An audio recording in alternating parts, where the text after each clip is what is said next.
ನಮಸ್ಕಾರ. ಶರಣಾರ್ಥಿ. ನನ್ನ ಹೆಸರು ಡಾಕ್ಟರ್ ಡಿ ಕೆ ನಟರಾಜ್, ನಿವೃತ್ತ ಕನ್ನಡ ಪ್ರಾಧ್ಯಾಪಕ. ನಾನು ಈ ದಿವಸ ವಚನ ಸಾಹಿತ್ಯದಲ್ಲಿ ಅತ್ಯಂತ ಪ್ರಮುಖವಾದಂಥ ವಚನಕಾರನಾದಂತಹ ಮಡಿವಾಳ ಮಾಚಿದೇವನನ್ನು ಕುರಿತು ಮಾತಾಡ್ತೀನಿ. ಈ ಒಂದು ಉಪನ್ಯಾಸಕ್ಕೆ ಅವಕಾಶವನ್ನು ಮಾಡಿಕೊಟ್ಟಂತಹ ಬಸವ ಸಮಿತಿಯ ಅಧ್ಯಕ್ಷರಾದಂತಹ ಅರವಿಂದ ಜತ್ತಿಯವರಿಗೆ ಮತ್ತು ಶ್ರೀಯುತ ಜಾಲವಾಡಿಯವರಿಗೆ ಮತ್ತು ಹರೀಶ್ ಅವರಿಗೂ ಸಹಿತ ನಾನು ಧನ್ಯವಾದಗಳನ್ನು ಸಲ್ಲಿಸ್ತಾ ನಾನು ನನ್ನ ಈ ಒಂದು ಉಪನ್ಯಾಸವನ್ನು ಪ್ರಾರಂಭ ಮಾಡ್ತೀನಿ. ನಾನು ವಚನ ಸಾಹಿತ್ಯ ಅಥವಾ ವಚನ ಚಳುವಳಿ ಅಂತ ಕರಿತೀವಿ, ಅಥವಾ ನಾವು ಶರಣ ಚಳುವಳಿ ಅಂತ ಕರಿತೀವಿ. ಇದು 12ನೇ ಶತಮಾನದಲ್ಲಿ ಕರ್ನಾಟಕದಲ್ಲಿ ಒಂದು ಸೃಷ್ಟಿಯಾದಂತಹ ಹೊಸ ಸಂಚಲನ ಅಂತ ಅಂದ್ಬಿಟ್ಟು ಹೇಳ್ಬೋದು. ಅದು ಯಾಕೆಂದರೆ ಅಲ್ಲಿವರೆಗೂ ಸಹಿತ ಅಂದರೆ ಸುಮಾರು 1500 ವರ್ಷಗಳವರೆಗೆ ಇದ್ದಂಥದ್ದು ಮತ್ತು ಅದಕ್ಕಿಂತಲೂ ಸಹಿತ ಪೂರ್ವದಲ್ಲಿ ಇದ್ದಂಥದ್ದು. ನಮಗೆ ಸಾಹಿತ್ಯ ಬೇಕಾದಷ್ಟು ಸಿಗುತ್ತದೆ. ಹಳಗನ್ನಡದ ಸಾಹಿತ್ಯ ಸಿಕ್ಕುತ್ತೆ, ರಾಜರನ್ನು ಕುರಿತು ಬರೆದದ್ದಿದೆ, ದೇವರನ್ನು ಕುರಿತು ಬರೆದದ್ದಿದೆ. ಆದರೆ ಜನಸಾಮಾನ್ಯರನ್ನು ಕುರಿತು ಬರೆದಂತಹ ಸಾಹಿತ್ಯ ನಮಗೆ ಎಲ್ಲೂ ಸಹಿತ ಲಭ್ಯವಾಗೋದಿಲ್ಲ. ಅದು ನಮಗೆ ಮೊದಲನೇದಾಗಿ ಸಿಗುವಂಥದ್ದು ಎಲ್ಲಿ ಅಂತಂದರೆ ನಮಗೆ ವಚನ ಸಾಹಿತ್ಯ ಅಥವಾ ವಚನ ಚಳುವಳಿಯಲ್ಲಿ ಅಂತ. ಈ ಚಳುವಳಿ ಅಥವಾ ಈ ಕ್ರಾಂತಿ ಅಂತಲೂ ಸಹಿತ ಇದನ್ನು ಕರಿತೀವಿ. ಯಾಕೆಂದರೆ ಸಂಪೂರ್ಣವಾದಂತಹ ಬದಲಾವಣೆಯನ್ನು ತಂದಂತಹದ್ದು ಈ ವಚನ ಚಳುವಳಿ ಅಥವಾ ವಚನ ಕ್ರಾಂತಿ ಎನ್ನುವುದು. ನಾವು ಕ್ರಾಂತಿ ಎನ್ನುವಂಥ ಪದಕ್ಕೆ ಆ ಅರ್ಥ ಇದೆ. ಆ ಅರ್ಥದಲ್ಲಿ ಅರ್ಥ ಅನ್ವಯಿಸುವಂತೆ ಈ ವಚನಕಾರರು ತಮ್ಮ ವಚನಗಳನ್ನು ರಚನೆ ಮಾಡಿದ್ರು, ಅದೇ ರೀತಿ ನಡೆದುಕೊಂಡ್ರು, ಅದೇ ರೀತಿ ನುಡಿದ್ರು ಮತ್ತು ಸಮಾಜವನ್ನು ಪರಿವರ್ತನೆ ಮಾಡೋದಕ್ಕೆ ಪ್ರಯತ್ನ ಪಟ್ಟರು. ಆ ರೀತಿ ಪರಿವರ್ತನೆ ಮಾಡೋದಕ್ಕೆ ಪ್ರಯತ್ನ ಪಟ್ಟವರೆಲ್ಲರೂ ಸಹಿತ ವಿದ್ವಾಂಸರಲ್ಲ, ಅದು ನಮಗೆ ಮುಖ್ಯ ಆಗುತ್ತೆ. ಯಾಕೆಂದರೆ ಅವರೆಲ್ಲರೂ ಸಹಿತ ಜನಸಾಮಾನ್ಯರು ಮತ್ತು ಸಮಾಜಕ್ಕೆ ಬೇಕಾದಂಥ ಕೆಲಸವನ್ನು ಮಾಡಿಕೊಂಡು ಬದುಕ್ತಾ ಇದ್ದಂಥವರು, ಎಲ್ಲ ತಳ ಸಮುದಾಯವನ್ನು ಸಹಿತ ಪ್ರತಿನಿಧಿಸ್ತಾ ಇದ್ದಂಥವರು, ಮತ್ತು ಅದಕ್ಕೆ ವಿರುದ್ಧವಾಗಿ ಎಲ್ಲರೂ ಸಹಿತ ಸಮಾನರು ಎನ್ನುವುದನ್ನು ಸಾರುವುದಕ್ಕೆ ಪ್ರಯತ್ನ ಪಟ್ಟಂಥದ್ದು ಈ ವಚನ ಸಾಹಿತ್ಯ. ಈ ಹಿನ್ನೆಲೆಯಲ್ಲಿ ನಮಗೆ ಕರ್ನಾಟಕದಲ್ಲಿ ಸೃಷ್ಟಿಯಾದಂಥ ಈ ವಚನ ಸಾಹಿತ್ಯ ಎನ್ನುವುದು ಅತ್ಯಂತ ಪ್ರಮುಖವಾದದ್ದು. ಭಾಷಿಕ ಮಿತಿಯಿಂದ ಇದು ಕರ್ನಾಟಕದ ವ್ಯಾಪ್ತಿಯೊಳಗಡೆ ಮಾತ್ರ ಅದು ಹರಡ್ಕೊಳ್ತು. ಕರ್ನಾಟಕದಿಂದ ಹೊರಗಡೆ ಹೋಗೋದಕ್ಕೆ ಸಾಧ್ಯ ಆಗಲಿಲ್ಲ. ಅಕಸ್ಮಾತ್ ಏನಾದರೂ ಸಹಿತ ಇದು ಈ ವಚನ ಚಳುವಳಿ ಎನ್ನುವುದು ಕರ್ನಾಟಕದಿಂದ ಹೊರಗಡೆ ಪ್ರಸರಿಸಿದ್ದಿದ್ದರೆ ಬಹುಶಃ ನಾವು ಬುದ್ಧನನ್ನು ಸಹಿತ ಮೀರುವಂತಹ ಶಕ್ತಿಯನ್ನು ಇದು ಒಳಗೊಂಡಿತ್ತೇನೋ ಅಂತ ಹೇಳ್ಬೋದು. ಯಾಕೆಂತಂದರೆ ಸಮಾನತೆ ಸಾರಿದಂಥ ಬುದ್ಧ ಆಗಿರ್ಬೋದು, ಮತ್ತು ಬಸವ, ಅದಾದಮೇಲೆ ನಮಗೆ ಅಂಬೇಡ್ಕರ್ ಸಿಗ್ತಾರೆ. ಈ ಮೂವರು ಹೇಳಿದಂಥ ತತ್ವಗಳನ್ನು ಅನುಸರಿಸಿದ್ದೆ ಆದರೆ ಭಾರತ ಸುಭಿಕ್ಷವಾಗುತ್ತದೆ, ಜಗತ್ತು ಸುಭಿಕ್ಷವಾಗುತ್ತದೆ, ಜಗತ್ತಿನಲ್ಲಿ ಸಮಾನತೆ ಇರುತ್ತದೆ, ಯಾವುದೇ ರೀತಿ ಅಸಮಾನತೆ ಉಂಟಾಗೋದಕ್ಕೆ ಸಾಧ್ಯ ಆಗೋದಿಲ್ಲ ಅಂತ ಹೇಳ್ತಾ ನಾನು ಇದಕ್ಕೆ ಸಂಬಂಧಪಟ್ಟಂಥ ಕೆಲವು ವಿಷಯಗಳನ್ನು ಹೇಳಿ ನಾನು ಮಡಿವಾಳ ಮಾಚಿದೇವನನ್ನು ಕುರಿತು, ಅವನ ವಚನಗಳ ಕುರಿತು ಆನಂತರ ಹೇಳ್ತೀನಿ. ನಾನು ಈ ವಚನ ಚಳುವಳಿ ಅಥವಾ ವಚನ ಸಾಹಿತ್ಯ ಎನ್ನುವುದು ಒಂದು ಸಾಂಸ್ಕೃತಿಕ ಒಂದು ಚಳುವಳಿಯನ್ನು ಉಂಟು ಮಾಡ್ತು. ಸಾಂಸ್ಕೃತಿಕ ಚಳುವಳಿ ಅಂತಂದರೆ ಸಂಸ್ಕೃತಿ ಅಂತಂದ್ರೇನು? ಮನುಷ್ಯ ಅಥವಾ ಮನುಷ್ಯನ ಸುತ್ತಲೂ ಇರುವಂಥದ್ದೆಲ್ಲವೂ ಸಹಿತ ಸಂಸ್ಕೃತಿಯ ಭಾಗವಾಗಿ ಇರುತ್ತದೆ. ಅಂದರೆ ಅವನು ಏನು ಊಟ ಮಾಡುತ್ತಾನೆ, ಅಥವಾ ಯಾವ ರೀತಿ ಬಟ್ಟೆಯನ್ನು ಹಾಕ್ತಾನೆ, ಯಾವ ದೇವರನ್ನು ಪೂಜೆ ಮಾಡ್ತಾನೆ, ಆಚರಣೆಯನ್ನು ಏನು ಮಾಡ್ತಾನೆ, ಮತ್ತು ಮಾತನಾಡುವಂಥ ರೀತಿ ಯಾವ ರೀತಿ ಇರಬೇಕು, ಮತ್ತು ತನ್ನ ಸ್ವಭಾವವನ್ನು ಯಾವ ರೀತಿ ನಾವು ಸೃಷ್ಟಿಸ್ಕೊಳ್ಬೇಕಾಗುತ್ತದೆ, ಇವೆಲ್ಲವನ್ನು ಸಹಿತ ಒಳಗೊಂಡಂತೆ ಒಂದು ಹೊಸದಾದಂತಹ ಸಿದ್ಧಾಂತವನ್ನು ಕಟ್ಟಿಕೊಟ್ಟಿದ್ದು ನಮಗೆ ಇಲ್ಲಿ ವಚನ ಸಾಹಿತ್ಯ ಆಗುತ್ತದೆ. ಇದು ಭಾರತ ಮಾತ್ರ ಅಲ್ಲ, ಇಡೀ ಜಗತ್ತಿನ ತತ್ವಶಾಸ್ತ್ರಕ್ಕೆ ಒಂದು ಕೊಡುಗೆಯನ್ನು ಕೊಟ್ಟಿರುವಂಥದ್ದು ನಮಗೆ ಈ ಒಂದು ವಚನ ಸಾಹಿತ್ಯ. ನಾವು ಪಾರಿಭಾಷಿಕ ಚಿಂತಕರನ್ನು ನಾವು ಹೆಸರಿಸ್ತಾ ಇರ್ತೀವಿ. ನಾವು ಪ್ಲೇಟೋ ಅಂತ ಹೇಳ್ತೀವಿ, ಅರಿಸ್ಟಾಟಲ್ ಅಂತ ಹೇಳ್ತೀವಿ. ಅವರೆಲ್ಲರೂ ಹೇಳಿದ್ದಕ್ಕಿಂತಲೂ ಸಹಿತ ಮಿಗಿಲಾದಂತಹ ಒಂದು ತಾತ್ವಿಕವಾದಂತಹ ಸತ್ವವನ್ನು ಕೊಟ್ಟಂಥದ್ದು ನಮಗೆ ಇಲ್ಲಿ ವಚನ ಸಾಹಿತ್ಯ ಅಂತ ಹೇಳಬೇಕಾಗತ್ತೆ. ವಚನಕಾರರು ಎಲ್ಲರೂ ಸಹಿತ ಶ್ರೇಷ್ಠ ಚಿಂತಕರೇ. ನಮಗೆ ಇಲ್ಲಿ ದೊಡ್ಡವರು ಚಿಕ್ಕವರು ಅಂತ ಹೇಳೋದಿಲ್ಲ. ಪ್ರತಿಯೊಬ್ಬರಲ್ಲೂ ಸಹಿತ ಒಂದು ಸಂದೇಶ ಇರುತ್ತೆ.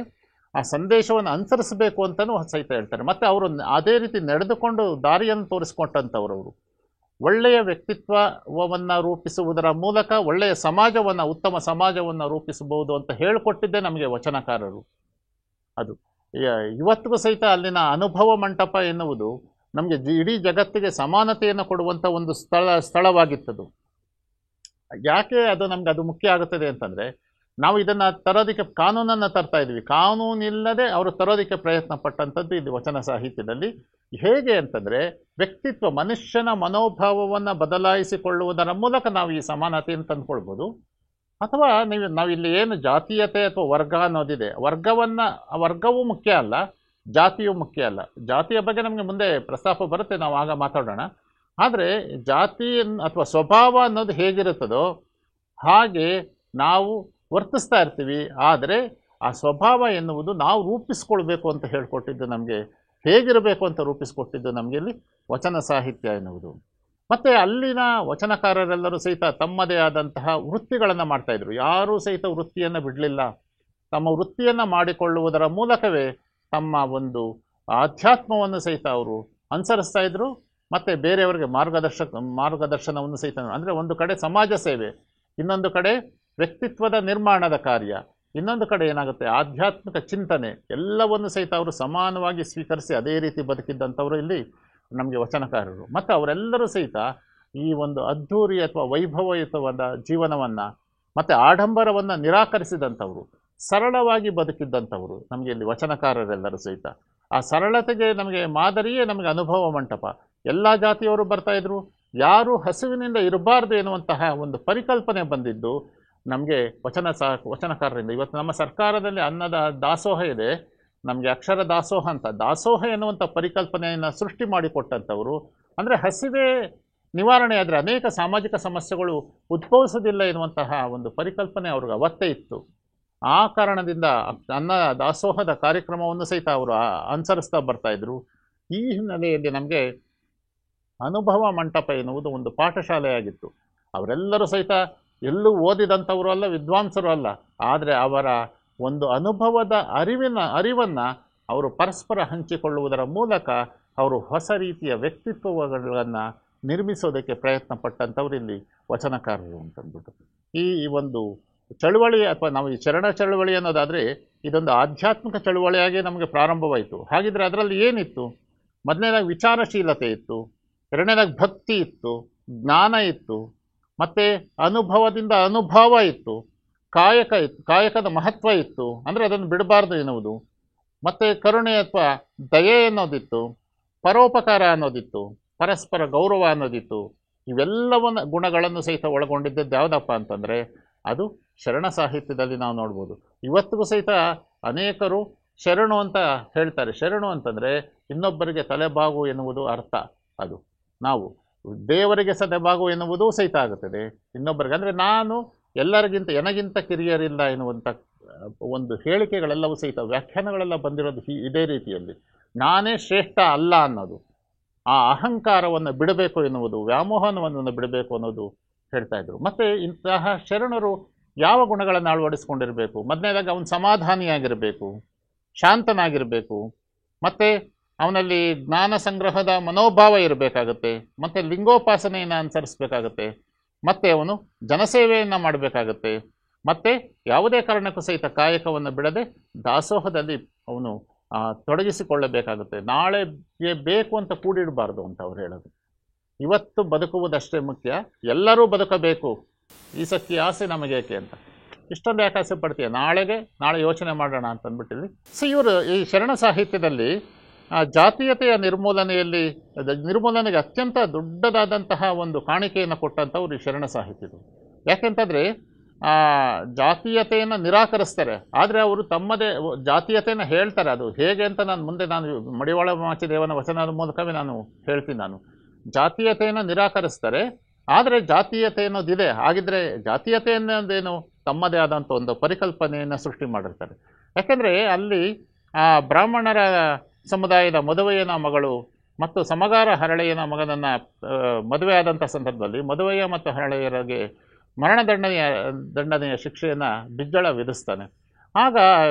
ಆಗ ವಿಧಿಸಿದಾಗ ಏನಾಗುತ್ತೆ, ಆ ರೀತಿ ಶಿಕ್ಷೆಯನ್ನು ವಿಧಿಸಿದಾಗ ಬಹಳಷ್ಟು ಜನ ಅದನ್ನು ವಿರೋಧಿಸ್ತಾರೆ. ಯಾಕೆಂದರೆ ಜಾತೀಯತೆಯನ್ನು ವಿರೋಧಿಸುವಾಗ ಬ್ರಾಹ್ಮಣರು ಯಾರನ್ನು ಬೇಕಾದ್ರೂ ಮದುವೆ ಆಗ್ಬೋದು ಅನ್ನೋದು. ಆದರೆ ಸಮಾಜ ಅಷ್ಟು ಸುಲಭವಾಗಿ ಒಪ್ಪಿಕೊಳ್ತಾ ಇರಲಿಲ್ಲ. ಅದೇ ಸಂದರ್ಭದಲ್ಲಿ ಏನಾಗುತ್ತೆ, ಬಿಜ್ಜಳನಿಗೂ ಮತ್ತು ಶರಣರಿಗೂ ನಡುವೆ ಅಂತಃಕಲಗಳು ನಡೀತಾ ಇರುತ್ತವೆ. ಬಸವಣ್ಣನವರು ಸಹಿತ ಬಿಟ್ಟು ಹೋಗ್ತಾರೆ ಬಿಜ್ಜಳನನ್ನು. ಆನಂತರ ಬಿಜ್ಜಳನ ಕೊಲೆಯೂ ಸಹಿತ ಆಗೋಗುತ್ತೆ. ಅದಾದಮೇಲೆ ಏನಾಗುತ್ತೆ ಅಂತಂದರೆ ಬಿಜ್ಜಳನ ಮಗ ಮುರಾರಿ ಶರಣರ ಮೇಲೆ ದಂಡೆತ್ತಿ ಬರುವಾಗ ಶರಣ ಸಾಹಿತ್ಯವನ್ನು ರಕ್ಷಿಸುವಂಥ ಕಾರ್ಯ ಮಾಡಬೇಕಾಗುತ್ತೆ. ಅದನ್ನು ಮಾಡಿದಂಥವು ನಮಗೆ ಇಲ್ಲಿ ಮಡಿವಾಳ ಮಾಚಿದೇವ ಅಂತ. ಇಂತಹ ಒಂದು ಚಳುವಳಿಯನ್ನು, ಅಂದರೆ ಬದಲಾವಣೆಯನ್ನು ನಿರೀಕ್ಷೆ ಮಾಡ್ತಾನೆ ಹುಟ್ಟಿಕೊಂಡದ್ದು ಈ ಒಂದು ಚರಣ ಚಳುವಳಿ ಅಥವಾ ಈ ಒಂದು ವಚನ ಕ್ರಾಂತಿ ಅಂತ ಕರಿಬೋದು ಅವರು. ಅದರಲ್ಲಿ ಇಂತಹ ಚರಣ ಚಳುವಳಿಗಳಲ್ಲಿ ತೊಡಗಿಸಿಕೊಂಡವರಲ್ಲಿ ನಮಗೆ ಪ್ರಮುಖರಾದಂಥವರಲ್ಲಿ ನಮಗೆ ಮಡಿವಾಳ ಮಾಚಿದೇವರು ಸಹಿತ ಒಬ್ಬರಾಗಿದ್ದಾರೆ. ಇವರನ್ನು ಕಾಯಕ ಯೋಗಿ ಅಂತ ನಾವು ಇಲ್ಲಿ ಕರಿತೀವಿ. ನಾವು ಅವರನ್ನು ಮಡಿವಾಳ ಮಾಚಿದೇವ ಅಂತ ಕರೀತಾ ಇದ್ರು, ಮಾಚಿ ತಂದೆ ಅಂತ ಕರೀತಾ ಇದ್ರು, ಮಡಿವಾಳ ಮಾಚಯ್ಯ ಅಂತಲೂ ಸಹಿತ ಕರೀತಾ ಇದ್ರು. ಸೊ ಬಸವಣ್ಣನವರ ಆಲೋಚನೆಗಳೆಲ್ಲವನ್ನು ಸಹಿತ ಅರಿತಿದ್ದಂಥವರು ಇಲ್ಲಿ ಮಡಿವಾಳ ಮಾಚಿದೇವರು. ಮತ್ತು ಅವರು ವೀರ ಯೋಧರಾಗಿಯೂ ಸಹಿತ ಕಾರ್ಯವನ್ನು ನಿರ್ವಹಿಸ್ತಾ ಇರ್ತಾರೆ. ಸಮಾಜವನ್ನು, ವ್ಯಕ್ತಿಗಳನ್ನು ಸರಿದಾರಿಗೆ ತರುವಂಥ ಪ್ರಯತ್ನವನ್ನು ಸಹಿತ ಇಲ್ಲಿ ಮಡಿವಾಳ ಮಾಚಿದೇವರು ಮಾಡಿದ್ದಾರೆ ಅಂತ ಅಂದ್ಬಿಟ್ಟು ನಾವು ತಿಳ್ಕೊಳ್ಬೋದು. ಅದು ಮತ್ತು ಎಲ್ಲ ರೀತಿಯ ಪರಿವರ್ತನೆಯ ಕಾರ್ಯಗಳಲ್ಲಿ ಬಸವಣ್ಣನವರ ಜೊತೆಯಲ್ಲಿದ್ದದ್ದು ಮಡಿವಾಳ ಮಾಚಿದೇವರು. ಶ್ರೇಷ್ಠ ಪುರುಷ ಯಾರು ಅಂದರೆ ಮಡಿವಾಳ ಮಾಚದೇವ ಅನ್ನೋದು ನಮಗಿಲ್ಲಿ ಗೊತ್ತಾಗುತ್ತದೆ. ಇವನ ಕಾಲ ಸುಮಾರು 1120ರಿಂದ 130 ಅಂತಲೂ ಸಹಿತ ಹೇಳ್ತಾರೆ. ಮತ್ತು ವೀರಭದ್ರನೇ ಅಂದು ವೀರ ಮಡಿವಾಳನಾಗಿ ಸಾರುತ್ತಲ್ಲಿ ವೀರಧರ್ಮವನ್ನು ಜಗಕ್ಕೆಲ್ಲ ತೋರಿದನು ಮುಕ್ತಿ ಮಾರ್ಗವನ್ನು ಅಂತಂದ್ಬಿಟ್ಟು, ಅವನು ಇಡೀ ಜಗತ್ತಿಗೆ ಮುಕ್ತಿ ಮಾರ್ಗವನ್ನು ತೋರಿಸ್ಕೊಟ್ಟವನು ಯಾರಪ್ಪ ಅಂತಂದರೆ ವೀರಭದ್ರನೇ ಮಡಿವಾಳನಾಗಿ ಜನಿಸಿದಂತಹ ಮಾಚಯ್ಯನೇ ಎಲ್ಲರಿಗೂ ಸಹಿತ ಮುಕ್ತಿಯನ್ನು ತೋರಿಸ್ದ ಅಂತಂದ್ಬಿಟ್ಟು ಹೇಳ್ತಾರೆ. ಇದಕ್ಕೆ ಅನೇಕ ಕೃತಿಗಳಲ್ಲಿ ನಮಗೆ ಆಧಾರವೂ ಸಹಿತ ಸಿಗುತ್ತೆ. ಚೆನ್ನಬಸವ ಪುರಾಣ, ಸಿಂಗಿರಾಜ ಪುರಾಣ, ಶಿವತತ್ವ ಚಿಂತಾಮಣಿಯಲ್ಲಿ ಸಿಗುತ್ತೆ, ಬಸವ ಪುರಾಣದಲ್ಲಿ, ಪ್ರಭುಲಿಂಗ ಲೀಲೆಯಲ್ಲಿ, ಬಸವರಾಜ ವಿಜಯದಲ್ಲಿ, ಅಮರ ಗಣಾಧೀಶ್ವರ ಚರಿತ್ರೆಯಲ್ಲಿ, ಭೈರವೇಶ್ವರ ಕಾವ್ಯದಲ್ಲಿ, ಶರಣ ಲೀಲಾಮೃತದಲ್ಲಿಯೂ ಸಹಿತ ಇದನ್ನು ಹೇಳ್ತಾರೆ. ಎಲ್ಲರೂ ಸಹಿತ ಒಪ್ಕೊಳ್ತಾರೆ ಅವನು ವೀರಭದ್ರನ ಸ್ವರೂಪವೇ ಅಂತ ಅಂದ್ಬಿಟ್ಟು. ಆದರೆ ಸೊನ್ನಲಿಗೆ ಸಿದ್ದರಾಮ ಮಾತ್ರ ಇಲ್ಲ, ಅವನು ಅವತಾರ ಪುರುಷ ಏನಲ್ಲ, ವೀರಭದ್ರನ ಅವತಾರ ಪುರುಷ ಅಲ್ಲ. ಆದರೆ ಅವನು ಬಂದಿದ್ದು ಒಳ್ಳೆಯ ಕಾರ್ಯಕ್ಕೋಸ್ಕರ. ಏನಕ್ಕೆ ಅಂತಂದರೆ ಬಿಜ್ಜಳನ ಪರವಾದಿಗಳನ್ನು ಸಂಹಾರ ಮಾಡುವುದಕ್ಕೋಸ್ಕರ ಭೂಮಿಯಲ್ಲಿ ಜನಿಸಿ ಬಂದಂಥವನು ಮಡಿವಾಳ ಮಾಚಿದೇವ ಅಂತ ಅಂದ್ಬಿಟ್ಟು ಇಲ್ಲಿ ಹೇಳ್ತಾರೆ. ಅಂದರೆ ಯಾರು ಶರಣರನ್ನು ನಾಶ ಮಾಡೋದಕ್ಕೆ ಪ್ರಯತ್ನ ಪಟ್ಟರೋ ಅವರನ್ನು ನಾಶ ಮಾಡೋದಕ್ಕೆ ಬಂದಂಥವನು ಇಲ್ಲಿ ಮಡಿವಾಳ ಮಾಚಿದೇವ ಎನ್ನುವಂಥದ್ದು ಸಹಿತ ಇಲ್ಲಿ ಇರೋದನ್ನು ನೋಡ್ಬೋದು. ಅದಕ್ಕೆ ಸಂಬಂಧಪಟ್ಟಾಗಿ ಒಂದು ವಚನವೂ ಸಹಿತ ಇದೆ. ದಕ್ಷ ಸಂಹಾರದಿಂದ ಬರುವಾಗ ಗುಪ್ತ ಗಣೇಶನ ನಿರಿಸೋಂಕಲು ಆ ಪ್ರಶ್ನೆಯೆಲ್ಲ ಬಂದರೆಂಬರೆಯ ಮಡಿವಾಳನು ಸೆಟೆ ಆ ನುಡಿಯಲಾಗದು. ಅದೇನು ಕಾರಣವೆಂದೊಡೆ ಬಿಜ್ಜಳನ ಪರವಾದಿಗಳ ಸಂಹರಿಸಲಕ್ಕೋಸ್ಕರ ಬಸವಣ್ಣನ ನಿಮಿತ್ತನಾಗಿ ಬಂದನೆಯ ಮಡಿವಾಳನು ಮುಖ್ಯವಾದ ಪ್ರಮಥ ಗಣಗಳಿಗೆ ಶಾಪವೆಂದು ಕಲ್ಪಿಸಿದೊಡೆ ನರಕವಾಸ ತಪ್ಪದು. ಅವನು ಹೇಳ್ತಾನೆ, ಇಲ್ಲ ಅವನು ಬಂದಂಥ ಉದ್ದೇಶ ಬಿಜ್ಜಳನ ಪರವಾದಿಗಳನ್ನು ಸಂಹಾರ ಮಾಡೋದಕ್ಕೋಸ್ಕರನೇ ಅಷ್ಟೇನೋ ಹೊರ್ತನು. ಅವನು ವೀರಭದ್ರನ ಸ್ವರೂಪ ಆಗಿದ್ದರೂ ಸಹಿತ ಇಲ್ಲ, ಬಿಜ್ಜಳನ ಒಂದು ನಾಶವನ್ನು ಮಾಡೋಕ್ಕೆ, ಅವರ ಪರವಾದಿಗಳನ್ನು ನಾಶ ಮಾಡೋದಕ್ಕೋಸ್ಕರ ಬಂದಿದ್ದಾನೆ. ಅದು ಮುಖ್ಯ ಆಗುತ್ತದೆ ಅಂತಂದ್ಬಿಟ್ಟು ಇಲ್ಲಿ ಸೊನ್ನಲಿಗೆ ಸಿದ್ದರಾಮ ಹೇಳಿರುವುದನ್ನು ನಾವು ನೋಡ್ಬೋದು. ಮತ್ತು ಮಾಚಯ್ಯನ ಒಂದು ಗುಣ ಏನಪ್ಪ ಅಂತಂದರೆ ನುಡಿದಂತೆ ನಡೆಯದಂತೆ ನುಡಿದ ಅಂತ. ಅವನು ಏನು ಮಾತಾಡ್ತಾ ಇದ್ನೋ ಅದರಂತೆ ನಡ್ಕೊಂಡಿದ್ದಾನೆ. ಇದನ್ನು ಅನೇಕ ವಚನಕಾರರು ಸಹಿತ ಹೇಳ್ಕೊಂಡು ಬಂದಿದ್ದಾರೆ. ಅದೇ ರೀತಿ ಮಡಿವಾಳ ಮಾಚಿದೇವನು ಸಹಿತ ಅದನ್ನೇ ಅನುಸರಿಸಿದ್ದಾನೆ. ಅವನು ಮರ್ತ್ಯಲೋಕವನ್ನು ಕರ್ತಾರನ ಕಮ್ಮಟ ಎಂದು ಹೇಳಿದ. ಯಾರು ಅಂದರೆ ಮಡಿವಾಳ ಮಾಚಿದೇವ. ಮತ್ತು ಇದು ಮನುಷ್ಯ ಜನ್ಮ ಅಂದರೆ ಇದು ಕೊನೆ ಜನ್ಮ ಅಂತಲೂ ಸಹಿತ ಹೇಳ್ತಾನೆ ಮಡಿವಾಳ ಮಾಚಿದೇವ.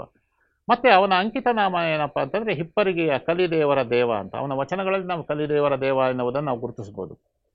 ಆ ಮಾಚಿದೇವನನ್ನು ಕುರಿತು ಬರೆದಿರುವಂಥ ಒಂದು ತ್ರಿಪದಿ ಈ ರೀತಿ ಇದೆ. ಹಿಪ್ಪರಿಗೆ ಮೆರೆಯುತ್ತಲಿ ಉಪ್ಪರಿಗೆ ಆಗೆಂದು ತುಪ್ಪ ಹೊಳೆಯಾಗಿ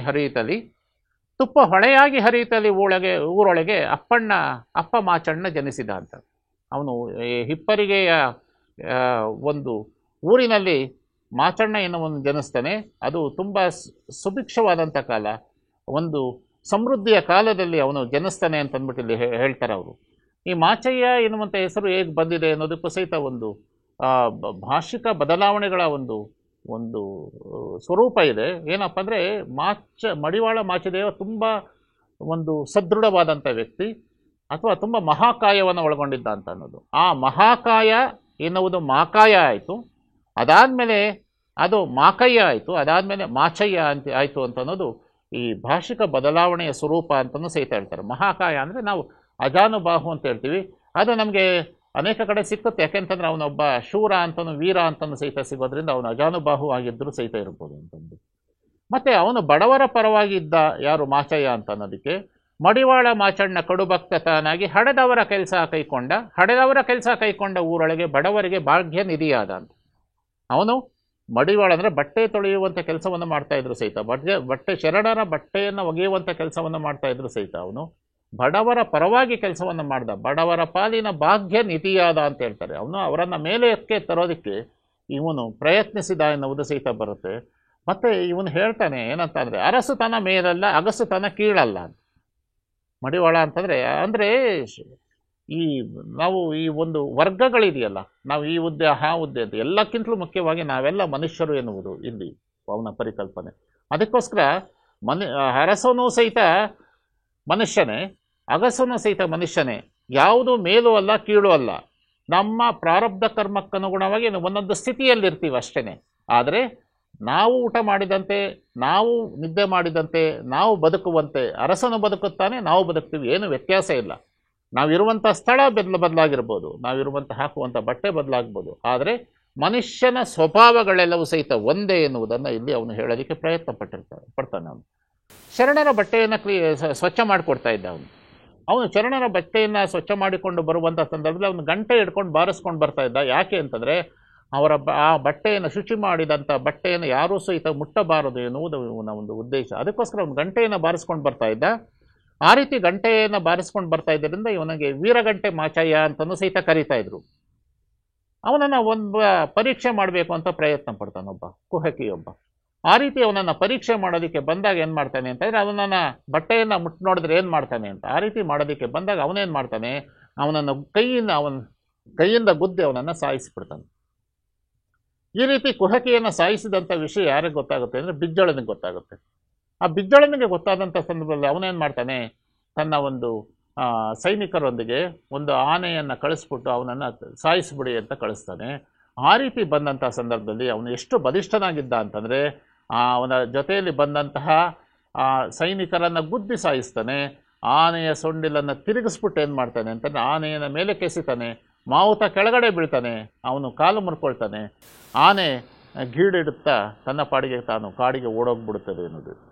ಈ ವಿಷಯ ತಿಳಿದಿದ್ದಾದಮೇಲೆ ಬಿಜ್ಜಳನಿಗೆ ಏನಾಯಿತು ಅನ್ನೋ ಒಂದು ರೀತಿಯ ಭಯ ಆವರಿಸ್ತು, ಮತ್ತು ಅವನ ಬಗ್ಗೆ ಗೌರವವು ಬಂತು. ಆಗ ಬಂದು ಬಿಜ್ಜಳ ಅವನ ಬಳಿ ಕ್ಷಮೆಯನ್ನು ಕೇಳ್ತಾನೆ ಅಂತ. ಈ ಘಟನೆ ಆದಮೇಲೆ ಕ್ಷಮೆಯನ್ನು ಕೇಳ್ತಾನೆ. ಸೊ ಇವೆಲ್ಲ ನಾವು ಐತಿಹ್ಯ ಅಂತ ನಾವು ಕರಿಬೋದು. ಆದರೆ ನಮಗೆ ಅವನ ಒಂದು ಇತಿಹಾಸದಲ್ಲಿ ಇವೆಲ್ಲವೂ ಸಹಿತ ಉಲ್ಲೇಖವಾಗಿರೋ ಅಂದರೆ ಅವನೆಂತಹ ಶಿವಭಕ್ತ ಎನ್ನುವುದು ನಮಗೆ ಗೊತ್ತಾಗುತ್ತದೆ. ಅನುಭವ ಮಂಟಪಕ್ಕೆ ಅನೇಕ ಜನ ಶಿವಶರಣರು ಬರ್ತಾಯಿದ್ರು. ಅವರನ್ನು ಪರೀಕ್ಷೆ ಮಾಡಿ ಒಳಗಡೆ ಬಿಡುವಂಥ ಕಾಯಕವನ್ನು ಸಹಿತ ಇಲ್ಲಿ ಮಾಚಿ ತಂದೆ ಅಥವಾ ಮಾಚಯ್ಯನವರು ಮಾಡ್ತಾಯಿದ್ರು. ಅನುಭವ ಮಂಟಪದಲ್ಲಿ ನಡೀತಿದ್ದಂಥ ಗುರು ಲಿಂಗ ಜಂಗಮ ಸೇವೆ, ಷಟ್ಸ್ಥಲ ಕಾಯಕ ಮಹಿಮೆ, ಶೂನ್ಯ ಸಂಪಾದನೆ ಮುಂತಾದಂಥ ಚರ್ಚೆಗಳಲ್ಲಿ ಮಾಚಯ್ಯನವರು ಭಾಗವಹಿಸ್ತಾ ಇದ್ರು. ಅವರ ಬಗ್ಗೆ ಎಲ್ಲ ಶರಣರು ಸಹಿತ ಪ್ರೀತಿಯನ್ನು ಇಟ್ಕೊಂಡಿದ್ರು. ಸೊನ್ನಲಿಗೆ ಸಿದ್ದರಾಮ ಆಗಿರ್ಬೋದು, ಮರುಳಶಂಕರ ದೇವ, ನುಡಿಯ ಚಂದಯ್ಯ, ಅಂಬಿಗರ ಚೌಡಯ್ಯ, ಅದರಲ್ಲೂ ಸಹಿತ ಅಕ್ಕ ಮಹಾದೇವಿ ಏನು ಹೇಳ್ತಾಳೆ ಅಂತಂದರೆ, ಮಡಿವಾಳಯ್ಯನೇ ಎತ್ತ ತಂದೆ ಅಂತ, ನನ್ನನ್ನು ಹೆತ್ತಿರುವಂಥ ತಂದೆ ಮಡಿವಾಳಯ್ಯ ಅಂತಂದರೆ ಸೊನ್ನಲಿಗೆ ಸಿದ್ದರಾಮ ಹೇಳ್ತಾನೆ, ಹೃದಯವಿಡಿದು ಕಂಠ ಪರ್ಯಂತರ ಮಡಿವಾಳ ನೋಡ, ನನ್ನ ಹೃದಯದಿಂದ ಹಿಡಿದು ಇಲ್ಲಿವರೆಗೂ ಸಹಿತ ನನಗೆ ಅವನೇ ಅವರ್ಸ, ಅಂದರೆ ನನ್ನ ಪ್ರಾಣ ಅಂತಂದರೆ ನನಗೆ ಮಡಿವಾಳ ಮಾಚಿದೇವ ಅಂತ ಸೊನ್ನಲಿಗೆ ಸಿದ್ದರಾಮ ಹೇಳ್ತಾನೆ. ಮರುಳಶಂಕರ ದೇವ ಇನ್ನೂ ಒಂದು ಹೆಜ್ಜೆ ಮುಂದಕ್ಕೆ ಹೋಗ್ತಾನೆ, ಎನ್ನ ಜೀವಾತ್ಮ ಚೇತನವಯ್ಯ ಮಡಿವಾಳ ಮಾಚಿ ತಂದೆಯಿಂದ, ನನ್ನ ಜೀವ ಆತ್ಮ ಚೇತನ ಮಡಿವಾಳ ಮಾಚಿದೇವ ಅಂತ ಹೇಳ್ತಾನೆ. ಅಂಬಿಗರ ಚೌಡಯ್ಯ ಮತ್ತೊಂದು ಹೆಜ್ಜೆ ಮುಂದಕ್ಕೆ ಹೋಗ್ತಾನೆ, ಯುಗವನ್ನೊಗೆದಾತ ಯುಗವನ್ನೆಲ್ಲವ ಮಾಡಿದಾತ, ರುದ್ರನ ಜಡೆಯ ಸುತ್ತಿದ ಫಣಿಯ ಬಿಳಿದು ಮಾಡಿದಾತ, ಇವನೆಲ್ಲವ ಬಿಳಿದು ಮಾಡಿ ಬಸವಣ್ಣನಿಗೆ ಸೂತ್ರಧಾರಿಯಾದ ಮಡಿವಾಳ ಮಾಚಯ್ಯನ ನೆನೆದಾಡುತ್ತಿದೆ ಅಂತ. ಬಸವಣ್ಣನಿಗೆ ಸೂತ್ರಧಾರ ಅಂತ ಹೇಳ್ತಾರೆ, ಅಂದರೆ ಬಸವಣ್ಣನನ್ನು ಸಹಿತ ಈ ನಿರ್ದಿಷ್ಟ ದಾರಿಯಲ್ಲಿ ನಡೆಯುವಂತೆ ಮಾರ್ಗದರ್ಶನವನ್ನು ನೀಡ್ತಾ ಇದ್ದಂಥದ್ದು ಇಲ್ಲಿ ಮಡಿವಾಳನ ಮಾಚಿದೇವ ಅಂತ ಅಂದ್ಬಿಟ್ಟು ಅಲ್ಲಮ ಪ್ರಭು ಸಹಿತ ಸ್ಮರಿಸಿಕೊಳ್ಳುವುದನ್ನು ಇಲ್ಲಿ ನಾವು ನೋಡ್ಬೋದು. ಅದೇ ರೀತಿ ಬಸವಣ್ಣನವರು ಸಹಿತ ಮಡಿವಾಳ ಮಾಚಿದೇವನನ್ನು ಸ್ಮರಿಸ್ಕೊಳ್ತಾರೆ. ಯಾಕೆ ಅಂತಂದರೆ ಮಡಿವಾಳ ಮಾಚಿದೇವ ಆ ರೀತಿಯ ಕಾರ್ಯಗಳನ್ನು ಮಾಡಿಕೊಂಡಿದ್ದ ನಮಗೆ. ಅಂದರೆ ಶರಣರಲ್ಲಿ ಅನೇಕರು ಈ ರೀತಿಯಲ್ಲಿದ್ದರು. ಅದಕ್ಕೆ ಶರಣರು ಪರಸ್ಪರ ಗೌರವವನ್ನು ಕೊಡ್ತಾಯಿದ್ರು. ಅಸೂಯೆ ಇಲ್ಲ ಇಲ್ಲಿ. ಅವರವರ ಕಾಯಕಗಳನ್ನು ಅವರವ್ರು ಮಾಡ್ತಾಯಿದ್ರು. ಆದರೆ ಪರಸ್ಪರ ಗೌರವವನ್ನು ಕೊಟ್ಕೊಂಡಿದ್ದನ್ನು ನಾವು ನೋಡ್ಬೋದು.